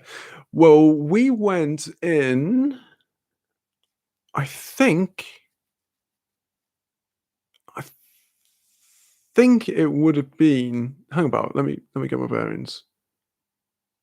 Yeah, it would have been in November. But here's the thing: I'm not the. It was nice. It was nice when we were there, but apparently it was cold. But I couldn't because of the Fabry disease that I have. At that point, I never used to sweat. I do now because of the treatment. I did a video about it. You should go check it out. But yeah, basically, I didn't used to sweat, so um, I I'm not the best determined. I wasn't the best determiner of heat and how cold things were back then. I will tell you, I did wear jeans, which was rare for back then. I always wore shorts, but yeah, even then, I wasn't. I'm wearing this. It's like really flimsy and a t-shirt, so I wasn't really that cold, but everyone else was pretty cold apparently. Um, but yeah, it was really nice. It was crisp. I'll put it that way. Anathema, no. No, well, it's unfortunately, yeah. Katie, I've never been anywhere in Europe yet. Um, yeah, good. Oh yeah, yeah, you're doing good, cool. Well, you should. It's cool. Europe's cool. I mean, even though the UK decided to, excuse me, Brexit and everything, there are still a lot of us here, who love Europe, man. I think it's great. I love the fact that we could just like hop on a bloody train and be there and didn't have to do any visas or any of that mad shit. That's gonna fucking change. It's gonna be great fun. um, Anathema. I have no Amsterdam stories. Well, you should get some. I have to agree with you, Shanoa, says Dev. I'd want to try it all. Anathema. I've only been to Vietnam. Well, that's gonna have some stories, no doubt. Vietnam sounds amazing. I've got mates who living over there at the moment. Quite a lot of people I knew who skated, like skateboarders, like who were actual skateboarders, not just did it in their spare time, moved there. I think there was like a bit of a strange movement going on, but yeah. Um, I wish I didn't sweat so much. Um, I have a thing that makes me so hot always. Well, that was the thing. I was always hot, and now I sweat. So that's great. Even though I find it pretty fucking rank. Like Emmeline. But yeah, I could smoke weed and carry it completely legal with the card. Cops, it's the cops, couldn't do anything. So miss Spain sometimes, haha. Well, yeah, that's the other place, Barcelona. I got told a lot by my friend, a really good friend of mine. Yeah, he goes to California and Barcelona and Amsterdam and all of that all the time, and he says Barcelona is great for that kind of thing. Um, Whenever I mention Barcelona to my parents, they freak out because there's always that thing of because you get it in London as well. But it's like if you're going to the city, if you're going to a big city, and watch out, there are pickpockets everywhere. And it's like that's why you get Brit tourists wearing like weird contraptions to like keep their money in, like those weird belt things. It's I laugh at, but it's better than keeping your wallet in your back pocket for everyone to nick, I guess. Anathema. Our borders are so closed. Um, oh, you're Australia, if I remember correctly. Yeah, because I think you've got quite a strict. Um, if you're going back into the country, for back and forth for work. And the only reason I know this is because I follow the UFC, and there's like US, Australian fighters, so you have to go through the whole. Is it like 2 week quarantine? I think it is in a hotel. Um, like put up somewhere, which if you have to work like that, I guess fair enough. But yeah, I mean, I loved Australia. I've got some like fun Australia stories too, not involving weed, but I've definitely got some definitely fun Australia stories. I loved Australia. That was another one of those places where I was like, do I really want to get back on that fucking plane? Because I know it's going to be great where I live. So,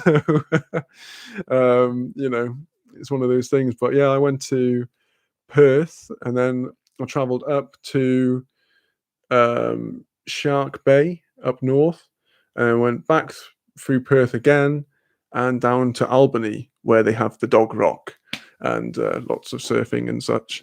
But yeah, I loved it, man. I fucking loved it.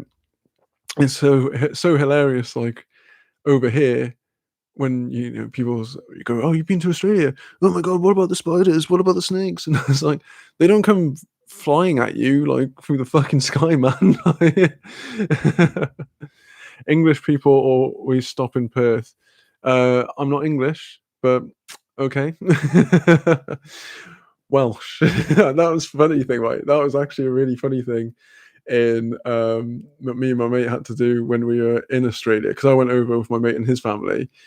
And you'd have to when people would be like, "Ah, you fucking pommy," you go, "Taffy, not a pommy," and then they go, "Oh right, okay," and they chill out. Then as long as they know you're not English, they're cool with you. It's the funniest thing. Which is the funny thing with like English when they go to like Wales or Scotland or Ireland or anywhere else. um, Nancy says someone told me a story about how a bird almost hit them in the face in Australia. Fucking hell, man! And, well, it was the Australian face diving bird. Oh, I don't know why they were doing that.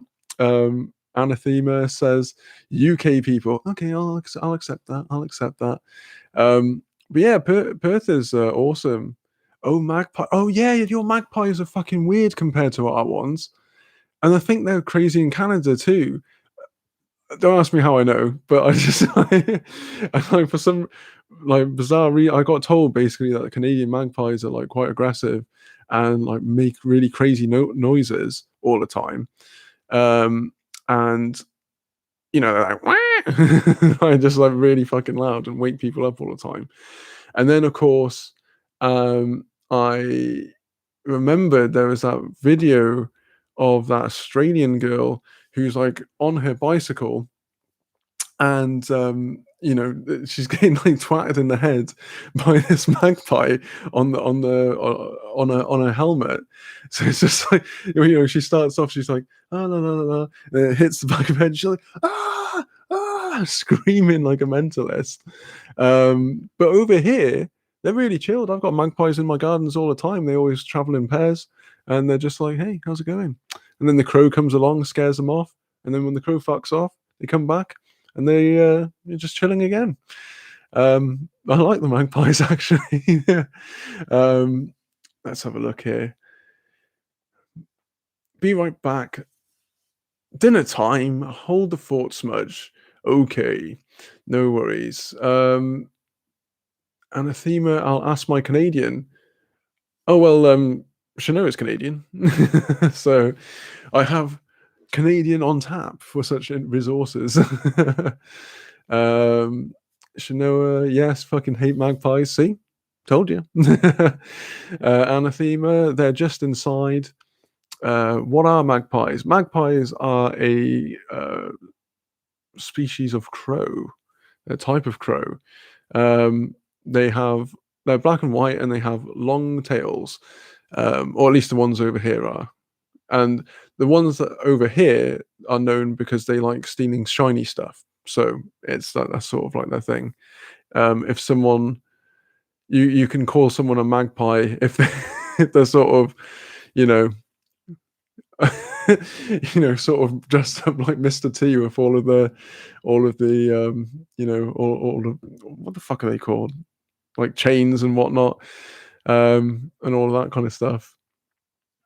Uh, the magpie season warning. Really? Bloody hell. I love magpies. Kookaburras are cool too. I like kookaburras. Kookaburra sits on the old gum tree. Anathema. Australia has the best birds. It does. It really does. Just the wildlife in general is pretty insane. To be fair, I think that's what I liked about it, and also just everywhere was just like because I think Western Australia, from what I've heard anyway, I've got relatives who live out on the other side of Australia, but I've never been there. Um, but I've heard like Western Australia is like quite sort of like rugged in comparison, and I quite like that. When it feels like you're always like going on an adventure when you're traveling in between the towns and everything. So I think that was pretty cool. Um, Katie, they're pretty aggressive, but also pretty. That is true. Nancy, oh, we have seagulls. They mean as fuck. Well, we have seagulls too, and in Cornwall, if you have there are places anyway. I'm not sure if they're still doing this, but there are places where if you leave the fish and chip shop, and a seagull like steals your fish and chips, sort of like in front where everyone can see. Like you can't just go off and be like, "Yeah, mate, my fucking eat your fish and chips," and be like, "Yeah, my seagull ate my fish and chips, man." It's got to be sort of within eye view of the shop. Then they'll replace it because it happens so much. You are going to get dive bombed at some point by seagulls. Anathema, sorry, my keyboard is having a time. That's okay. I knew what you meant. Don't worry about it. Dev, sea chickens. Anathema, I have cockatoos land on my balcony often. Oh, yeah, of course. Yeah, you got budgerigars and all the rest of them down there too. Um, Anathema, Merry Merry King of the Bush is he? Yeah, it is. WA is huge. Anathema, I'm in Victoria. Oh, cool, nice. Yeah, no, Western Australia is huge, man. It's and obviously the other thing that I'm jealous of with Australia is the waves. Like they get sick waves over there. So yeah, it's just a beautiful place. There's nowhere. I don't think I can compare it to anywhere that I've been personally, because obviously, like in Europe's awesome, but like it is, you sort of know what you're getting in a way. Maybe it's because I live near there, and I'm technically part of it. But most places are sort of similar, if you know what I mean. But yeah, like and then you go to America, and that is that's wild in itself. But yeah, Australia is sort of a mixture between Brit and American, if you know what I mean. But I don't have to sort of curb my humor so much when I'm in Australia. I can be as sarcastic as I want. It's brilliant. um, Nancy, the squirrels at my university are really food aggressive. Food aggressive. I like that term. Someone made an Instagram page for them. Cool. I'll have to check that out at some point. You have to let me know. Food aggressive. I like. I love squirrels anyway. I think they're pretty cool. Anathema. We lived in WA for a while. Loved it. Australia is a huge island, so we're our own thing. And even within Australia, it's so big that it changes totally. Yeah, it's crazily big. Well, it's crazy how big it is. Yeah, it's. I've always wanted to go to New Zealand because apparently that's like very similar to Wales as well, but like with sort of like the views are even more like sort of breathtaking and whatnot. Because it's very green over there as well. Um, Grass wise, not like the other grass wise. Well, actually, I don't know. It might be, but um, anathema. I can drive for 10 hours and not leave my state. Well, that's sort of one of the things when we were driving. From Perth to north, Perth to south. It was like, Jesus Christ, this is like some Wolf Creek shit, man. Like, it just seems to be never ending. And then you come to some place in the arsehole of nowhere to get some food. And one thing I did appreciate is you guys have dairy milk bars over there. And that any country has like legit dairy milk bars is fine by me. And you guys keep them in foil and also have them in the fridge. And I fucking love that. It's that made me feel like, because we were there for a month, and at the time I was 19, I'd never been out of the country for that period of time. Especially not with away from my family at least. But yeah, it was just like nice to have, like, it's like little bits, you know what I mean, that sort of make you sort of remember home. And that was one of those things I was like, yeah, that's cool. That's like, even though as much as I loved Australia, I was there with another family, so you their family shit's going on at the same time. And even though it was cool most of the time, you get a bit edgy if you're in a car with each other, and what they called sort of like chalets and stuff like that. Like, yeah, it can get a bit fiery. But yeah, it was great, man. It was great. Drive-through off licenses was something I never knew existed before I went to Australia either. Um, let's have a look.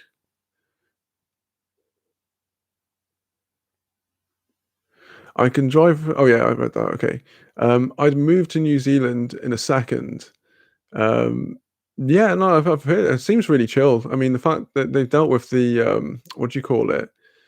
Um, with the pandemic and such, like really well. So yeah, no, it just seems like quite a chilled out place. It does seem like the way from the outside at the very least. And the theme, oh, it is, haha. Got you. It's hot. Yeah. Oh, about the dairy milk. Yeah. Western Australia and South Australia are more British in culture than the rest of Australia. Yeah, I could definitely sort of get that vibe. Definitely. Um, and people, people like, I don't know. It's kind of interesting. Yeah. So you like walk around and stuff, and then like you start talking to people. That's the first thing they're like, "You're not from around here, are you?" Sort of thing. And you're like, no, no, and say that you're. I'm convinced that there are sort of more. There's a lot of Welsh families, sort of like Welsh descended families, at least in Australia or Western Australia, at least. Um, Way more than I even thought that there would be. Because like so every other person I knew was like was someone who's related to people back in Wales. I'm convinced there's more Welsh love spoons in Australia than there are in Wales at this point because their relatives are always just sending them to them, and you see them on their walls and everything. So yeah, it's a really cool place. I really enjoyed it, and like the way that people are quite well, I found anyway, quite welcoming and very yeah. It was just like I never met anyone when I was out there where I was like, where I felt like personally like, whoa, this person's a fucking angry person. Do you know what I mean towards me? Um, let's have a look here. Catch up. Although there are a lot of, I was thinking about that. Then there's a lot of like police sort of what do they call them checkpoints to check that people are not drink driving. That was one thing that I've never seen before going over there because we don't have those over here. But then again with off license drive-throughs, you know what I mean. And also I went to this pub where they were like, oh yeah, just like pour the pints pour the pints yourself behind the bar, no worries mate, just make sure you put the money in the till and everything's good. And I was like, okay, that's kind of insane. I don't even know you. um Melbourne is more European. Okay, cool. um I'm part Welsh. Got my DNA back recently, and that was a surprise. As long as you're white. Oh, you're saying when I was saying nice. We're so racist as a whole. It's a problem. It's actually kind of funny you say that, right? So that was probably the only time that I felt weirded out by that. So when I was over there, even so in said bar where we were allowed to pour our own pints and everything. Me and my mate were getting absolutely steaming, as you do, and we're chatting to people and everything. And I very sort of like it was very innocently because it was one of those like you got to understand. So I was brought up in terms of like Australia on that point on neighbours. So it's like neighbours is very everyone's white in neighbours pretty much, or at least they were back then. And so when I got there in Perth, there were like a lot of people from Asia, and I sort of like I was like, oh wow, that's like kind of wild, man. Like I didn't even, but of course that's so close. Why didn't I think of that? It's just like I didn't put two and two together because why would I even think of that? I've never been to Australia. I don't go, I wonder if people from that part of the world or in that part of the world. It's not something that you just sit around thinking about, is it? So um we were talking about Perth, and I was like, wow, it's like it's isn't it mad how like you know it's just like you get loads of people going to the universities, and you get people from like Asia and all of this kind of stuff. As soon as I mentioned like the word Asia, um, all these dudes just like sort of went off on this crazy racist tirade. Um, and it was like to the point where me and my mate Aaron, we were just like,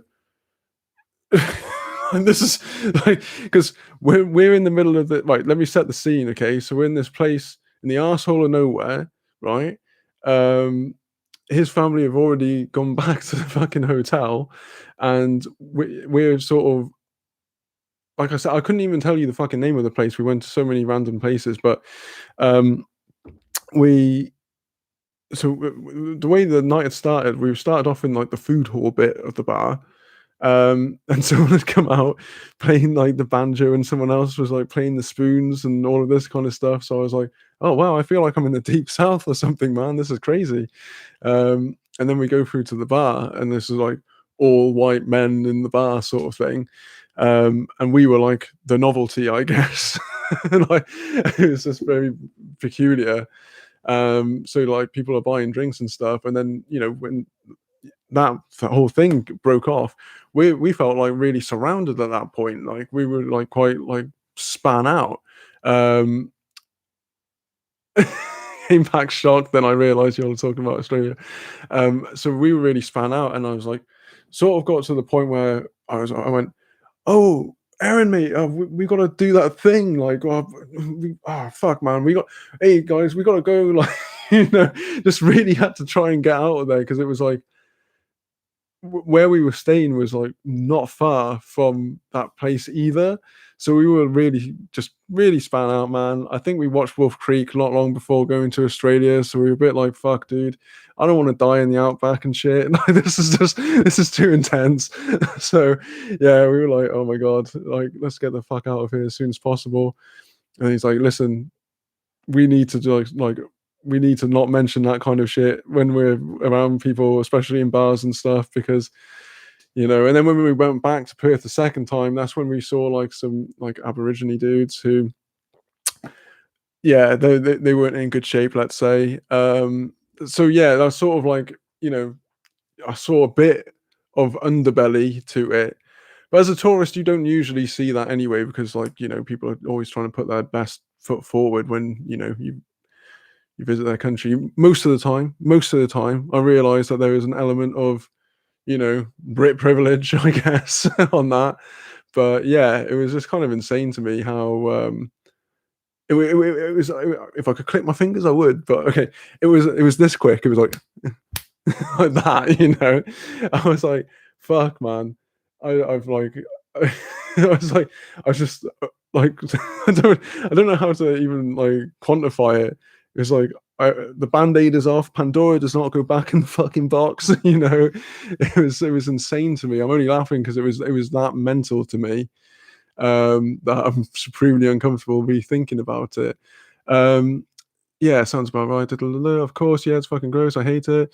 There's people that still won't serve Indigenous people. That's me. I have actually looked up more about that kind of stuff since going to Australia. And yeah, some of the stuff I've heard is just absolutely fucking abhorrent, to be honest with you. Um, Thema, yeah, I'm sorry. You don't have to be sorry. It's like you don't represent the whole country at the end of the day. It's so ingrained. Live in a Jewish community, and even here you see it. Um, yeah, well, I mean, unfortunately, you see it wherever you are in the world. It's I will say that there is like a certain prevalence over there. It would seem definitely, but I mean, I'm from the UK, so do you know what I mean? I can't fucking say nothing. Um, if you don't laugh, you'll cry. This is exactly that's been a phrase that me and Erin said since we were in high school together. That's quite funny, actually, that you mentioned that. Fellow fangirl, hello, fellow fangirl. I haven't seen you in a while. What are we talking about? Well, we started off. Um, we started off. I was telling my Amsterdam stories, and then I think I was just talking about places that I've been to, and Amsterdam came up because Anathema is from Amsterdam. And then we moved on to, as you inevitably do when discussing Australia, the racism. So, yeah, it's pretty wild, man. Like I said, it's a beautiful country, and like there are some really fucking nice people there. I'm not going to shit on everyone because that's not the case, but yeah, you can't like get away from that at the end of the day. Do, do, do, do, do, do, do. What are we talking about tonight? Oh yeah, I read that. Raf, it's Raf. Everyone, say hello to Raf. I have been listening since your Amsterdam stories while making dinner, and I have to say, you. Oh, could you read a book out loud for us? Any book, even the phone book. Do you know what's really funny about that, Raf? Is I actually think I can't stand the sound of my own voice a lot of the time. I can only stand it for as long as it takes to edit a video, um, and then I can't re-listen to it back. It's but yeah, it's wild. Um, but yeah, I could read out something. Should I do ASMR or something like that? Shall I read a book like this? Because everyone ASMR is very in at the moment. I will never do a mukbang though. Anathema. I feel it's very open here. Yeah, yeah, yeah, definitely. I mean, I try to be.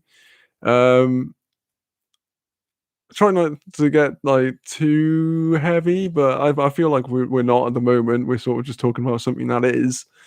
But yeah, it's oh, fuck off, mega backup. There we go.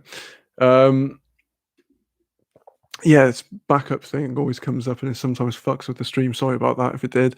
Um, yeah, so it's the way of the world at the end of the day, and as much as we fucking want it to get better, and I think that things are striving to get that way, you can't deny that the world is the way that it is at the end of the day. Um, I agree. Read us books. Anathema and our indigenous culture is amazing. It is. It is actually fascinating. I don't know enough about it, but no, from what I do know, I do find it really fascinating. Um, and also, just like I like how it's just like endured all of that. Do you know what I mean? It's quite when some was it the 60s that they only just started classing Aboriginals as like non-plant life. Am I getting that right? I think it was the 60s. I'm pretty sure it was the 60s. But yeah, that was a mind-bending piece of information I found out after my trip to Australia. So yeah, that's fucking insane to me that you can even yeah, that's something else, man. Seriously, you have the most incredible voice. Shush now.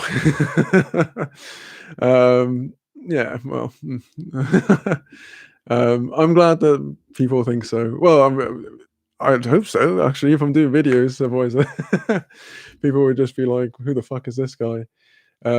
Dev, wow, snuck in there, Raf. Hi, Raf. Raf, stop. I don't own a fainting couch. You whispering will just give me vapors. What? And I will face plant without any cushions. Okay. Okay, let's all calm down here. It's getting a bit wild. um, but yeah, I'll read out something. I'll read a story. What's the story in Balamori? Devon, you have a pleasant voice, but I think everyone just hears their voice and just cringes. I've been editing my first video and just bleh.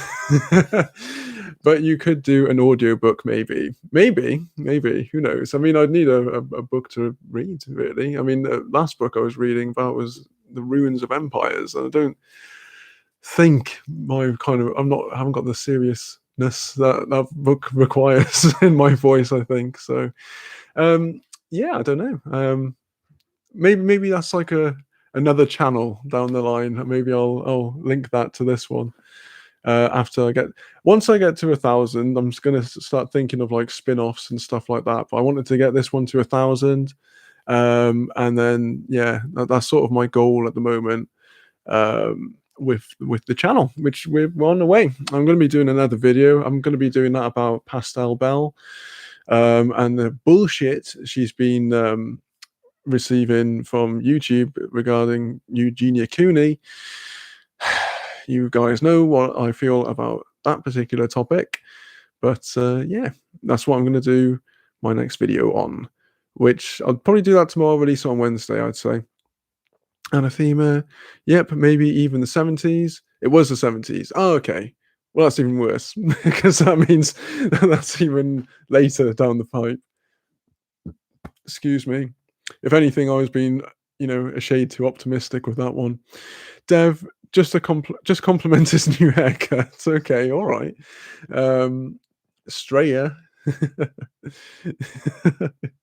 Yeah, Raf, that is true. I dislike my own voice so much. Ah, yes, Sloth reads. Devon. So, Devon, what kind of channel are you thinking of doing? Or what channel are you doing? Have you got a video up, or did you say it was your first video? Did I read that right? Oh, my first video. So, yeah, what kind of videos are you going to be doing? Because we've got to send everyone over to Devon's. I was going to say page. It's a channel, isn't it? We're professionals here. But yeah, I think when I get to 1,000, I'll start like seeing what maybe other sort of things I can encompass into the. Oh, as much as disgusting it makes me feel to say this, my 24-year-old self will be going sell out, but the Sarcastic Sloth brand. The sloth that was wearing this would be disgusted with the sloth now, man. Jesus. That sloth wanted to live in a fucking tree in the woods, man. Poor sloth, laugh my ass off. You could make beanies. Okay, I was thinking more channel wise, but yeah, I wouldn't mind making a bean. Well, I wouldn't physically make them myself, but yeah, I need to get right. So when I start working, some of my first things I'm going to be doing is like sort of getting a logo sorted, and yeah, just sort of like graphics and stuff like that for the channel. I think that would be cool.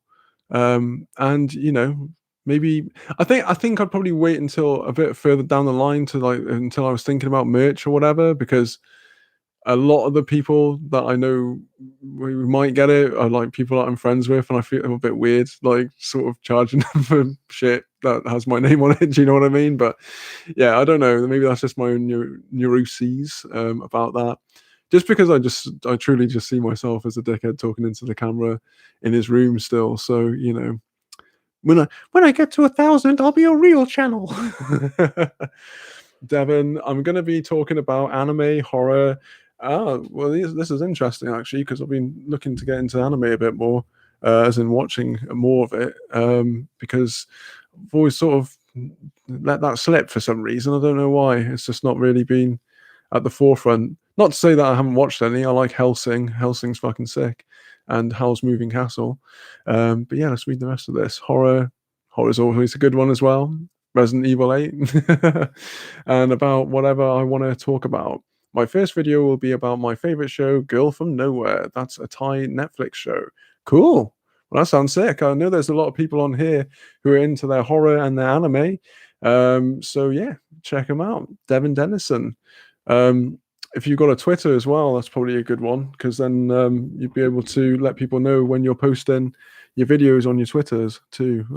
That's one of the only reasons I have Twitter, apart from all the fucking dog videos and shit. But yeah, I think we've coming up to 2 hours. We'll probably pop a cork in it at 2, but let's have a look here. Raf, but that's how everyone feels. I have to make a new video. I have planned, and I'm procrastinating for as long as I can. I always feel odd making videos. Yeah, do Do you know what? Right, I go on like roles of making videos because here's the thing, right? It does feel doing these streams in between definitely helps, right, with it, but doing a video is sort of different, right? Here, I'm talking to you like I would do my mates, yeah. So it's different from a video where I've got to um well, I'm going to say that as I'm doing all of this, but you've got to be a bit more animated, unless you're like you're not showing your face or anything like that. But you got to be, be more animated. Make sure that you're describing things in a correct manner, because it's not like here where like I can say something, sort of go, I'm not too keen on that, and run through it until I feel that you understand and that we're on the same page. Do you know what I mean? As opposed to a video, you sort of got to get it right first fucking time. Otherwise, you'll get the people in the YouTube comments. That's the thing, Devon.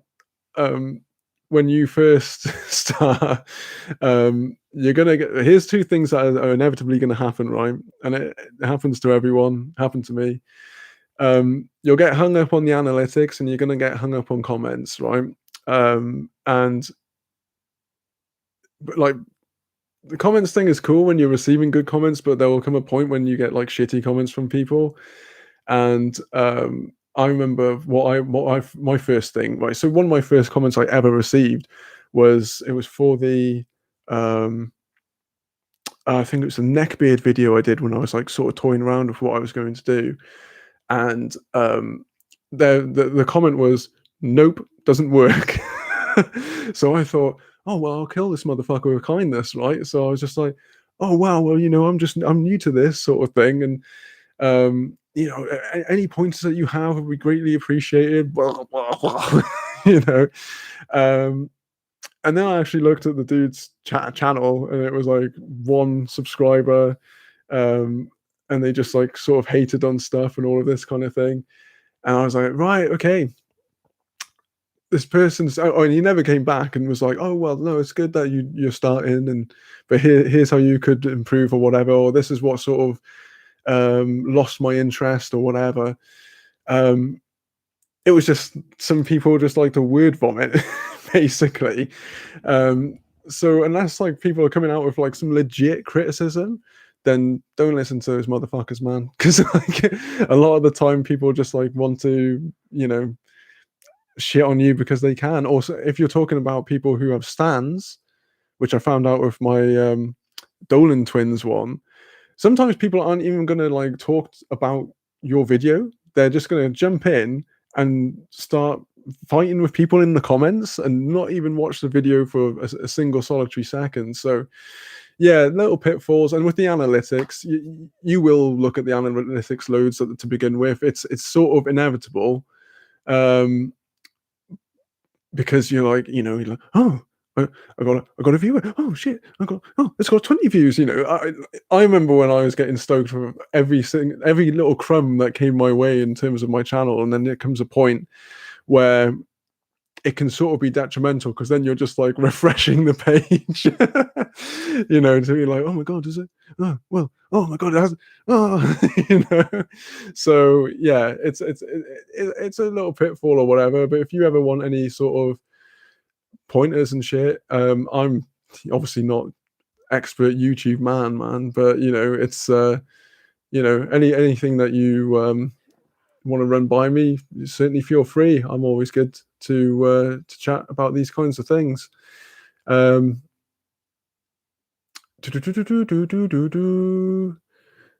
my channel is Mommy's Carcass. But yeah, getting that channel together, making the channel art, cool, awesome. No, I like the fact that you're thinking about the art beforehand as well. That's pretty cool, man. Raf, I had a schedule for a little bit once. I gave that up. I post every once in a while. Yeah, sort of at the moment, if I post once a week, that's like a victory. Because here's another thing as well. I sort of was thinking it was a bit like, because I was sort of going, because it's the eternal battle between commentary and drama and commentary. And I think they're basically one and the same, really. But I would say the major difference between what I would consider like a a drama, a successful drama channel is they have to sort of report on every crumb of drama that's going on, not even necessarily the stuff that interests them. Whereas, like with commentary, I think there's a little bit more leeway to do that, if you know what I mean. Like people don't sort of tune out so quickly if you do just do like a video or two a week sort of thing. So that's sort of where I'm leaning more, but I do like drama aspects of things as well. Um, but most of the time, I do videos on things that I think of just out of order, if I'm being frank. So, if there's an out of order, you know, section, then that's me. I'm down in that section. Um, or saying things are out of order. Out of order makes it sound like I'm a piece of machinery that doesn't work. Um, Raf, oh yeah, I read that. Dev, yeah, Raf, you've been slacking on story time. Well, come on, everyone needs to get on Raf's case right now. Come on, Raf, you fucking lazy bastard. No, I'm joking. I'm joking. Not getting too British on you, mate. Raf, Dev, I don't think I need to prove my stupidity anymore. Well, that's not true. That's rude. Don't be rude to yourself. We've all been young and dumb. Some are still like that. Yeah. Um, yeah. None of you guys listen to my Amsterdam stories tonight? No. Raf, very true. Thank goodness I outgrew that. Yeah. I've got a theory that there are, you know, I used to say this to people that I worked with, right? Because everyone I worked with was like younger than me. So I get like lots of, you know, the teenagers coming to me for like advice and stuff, which was kind of bizarre because, you know, if they thought for 2 seconds, then they'd realize the fact that I was in that job probably shouldn't have been given the advice that I was giving anyway, because I wasn't like success at life or anything like that. But yeah, I was saying to them, like, basically, you know, you're probably under the illusion that there are still like adults at this point in time when there really are just tall children everywhere. You know, it's just that some people look a bit more adulty and might act a bit more adulty, but there's still like things that will make them, you know, revert back to a childlike self. And by that I mean just sort of being reactive, or, you know, being crazy and wild, doing shit that's totally out of the ordinary. Um to, you know, what an adult is supposed to be, whatever the fuck that is, you know. But yeah, it's I always find it sort of interesting when they're like, "Really?" Yeah, man. There's, mate, there's people who people who are doing dickhead things way into their older years. You have no idea, man. You have no idea. Devon, gotcha, Sloth. I will try my best to ignore the bad unless it's criticism. Yeah, like legit criticism as well, not just like um stuff where, you know, like people say think, I don't know, like how would I even put it? People are just like, you know, oh no, no, I don't like your voice or whatever, like that kind of shit. Then it's like, well, that's cool. Go somewhere else. You know, I can't change that, man. You know, some people like just want to word vomit. Like I said, it's almost like, I would say, like in some aspects, it's because they're not able to say these things in real life. It's a little bit, right. The internet to me is a little bit about, in terms of like people talking shit like that online behind a keyboard. It's a bit like road rage. Do you know what I mean? So people will say stuff behind the wheel of a car inside their little, you know, safe little box on wheels, that they would never fucking dare say to your face, man. You know, when someone just goes off and is just like kicking off, it's like, "Oh, fucking kill you, you piece of shit," like, and all of that kind of stuff. It's like, you wouldn't say that to me, man. Like, you definitely wouldn't say that to me. That's only because you're in your car that you're saying that kind of mad shit in the first place. And I feel that that's sort of the same kind of mentality that people have behind a keyboard, where it's like, you know, people will say things that it's almost like they're a pressure cooker and they've got to get this kind of stuff out of them. Otherwise, you know, it might eat them up. It probably still does eat them up in some aspect of things. But I think, yeah, it's definitely sort of linked to that kind of mentality where it's like, well, as long as I'm safe behind here, then I can say what I want to these people who put themselves out there. And it's like, well, that might be true. I don't have to fucking listen to you, bro. Raf, hey, don't be spreading my truth. Some people think I am a grown up. None of us are grown ups here, man. Come on. If you're in my chat, you are not a grown up. We've established these facts. You've just listened to me talking about Amsterdam and all the mad shit we were getting up to there. But yeah, I'd say we're all on the same page, don't you? Shinoa, hey Raf, you gorgeous man, you. See, Raf's getting all the kudos now. There we are. Devon, I was wondering where you went, Shinoa. Shinoa, yeah, after dinner, I had to deal with a child meltdown. Ooh, well, it's always fun to deal with a meltdown. Devon, I'm but a wee lass who acts grown up. Yeah, it's some people are just very good at acting that way. I think it's I think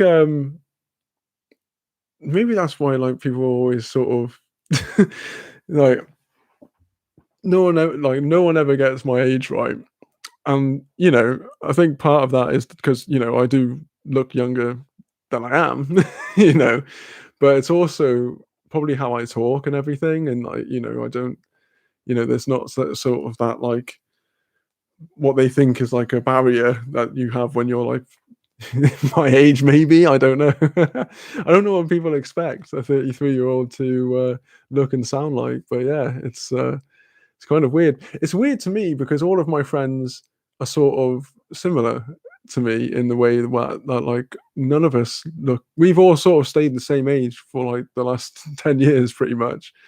Um, so yeah, and that is, this is a group of people who, were raving a lot and just basically doing the bit of the human traffic, the movie, not actual human trafficking, but yeah, although that's a British movie, so not everyone might know that. But yeah, we were just basically, party heads when I was younger. So it's not exactly like I've been taking it easy and you know doing cleanses and shit like that. So Raf, I agree with Shanoa 100%. All right. Devin, I thought you were 24 or 25 for the longest time. Yeah, people have sort of. I remember when I was 25, people were thinking I was like 20 or, 19, 20, 21 sort of thing. I've always looked the youngest.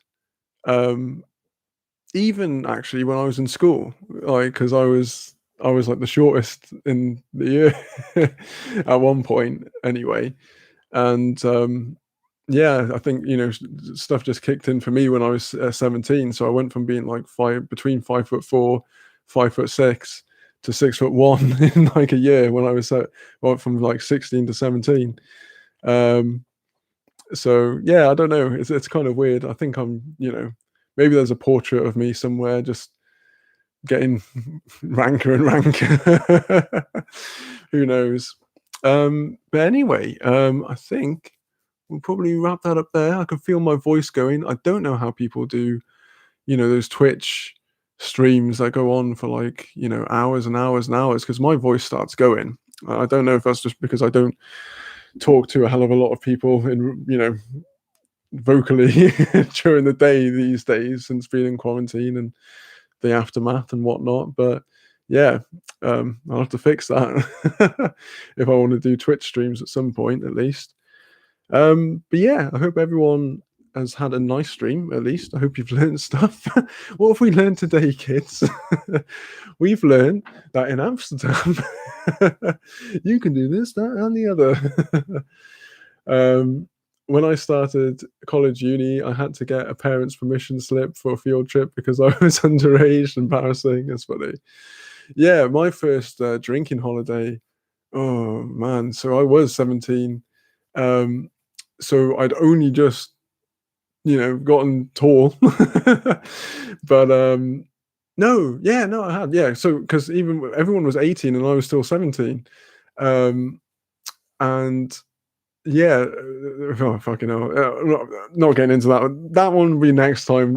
My Tenerife first, lads drinking holiday. I'll have that one, but yeah, it'll be pretty. It probably won't be as fun as the Amsterdam one.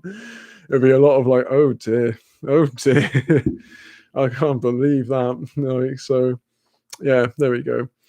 Um, but I don't want your face to go away. Well, I'm on Twitter and such. Um, have a wonderful one, everyone. Have a wonderful one, everyone. Okay. Um, Today I learned Sloth found the fountain of youth. I did. Don't tell anyone. Don't tell anyone. Bye, everyone. Bye bye. We must remember to remind him. Yeah, if you don't remind me, I won't remember. So there you go. But yeah, have a good one, guys. I will be putting that video out probably on Wednesday, like I said. And I hope you all keep safe. And I'll see you on those Twitter streets if I don't see you before. So I'll catch you later, guys. Ta